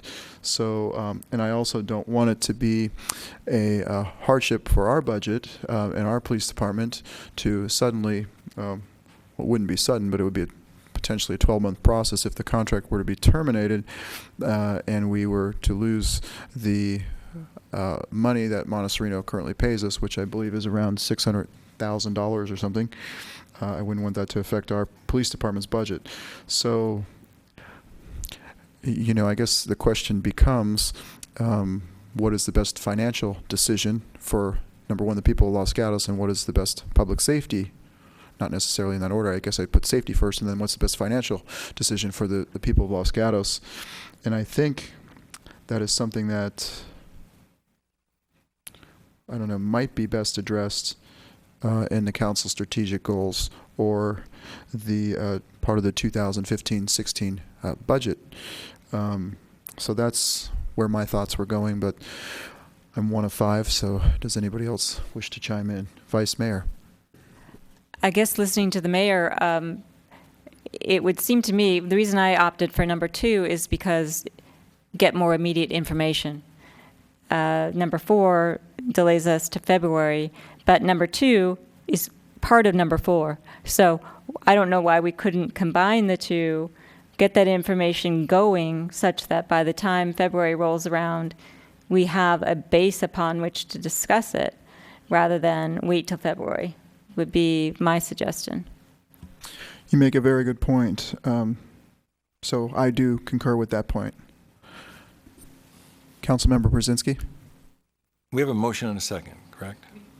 We don't, but I can turn that into a motion. And my motion would be that we opt for a combination of number 2 and number 4. And the form that I would see that taking is to direct staff to present us the information that is indicated in number 2 at whatever time that we get that back, with a view toward then bringing that back for discussion in February on our strategic goals plan. So we have a motion. Do we have a second? I'll second the motion. Is there further discussion? Councilmember Brzezinski? First of all, I'm appreciative of the Vice Mayor's recommendation and the combination of 2 and 4. I think number 2 at face could appear to be adversarial, but we should direct our attention to it as informational, and that there isn't anything here that we should have anyone walk away from thinking that we're looking to have a termination of this contract. However, I think it's wise for us to know as much information as we possibly can and to do an analysis so that when we do approach the next budget, we approach it with a full appraisal of the effects on both sides. And so I can support the motion with that, and I think that it gives us an opportunity to do, as the Vice Mayor said, to do what we would be doing ordinarily if we were looking at 4. As we approach the budget in the next year, this will be an opportunity for us to take another look. The contract runs through 2025, I believe, and I think that's when it is. It's a 30-year contract, correct? 2025. So that was our intention at the beginning, to have stability. I think it would be counterintuitive to create an unstable environment within our law enforcement community.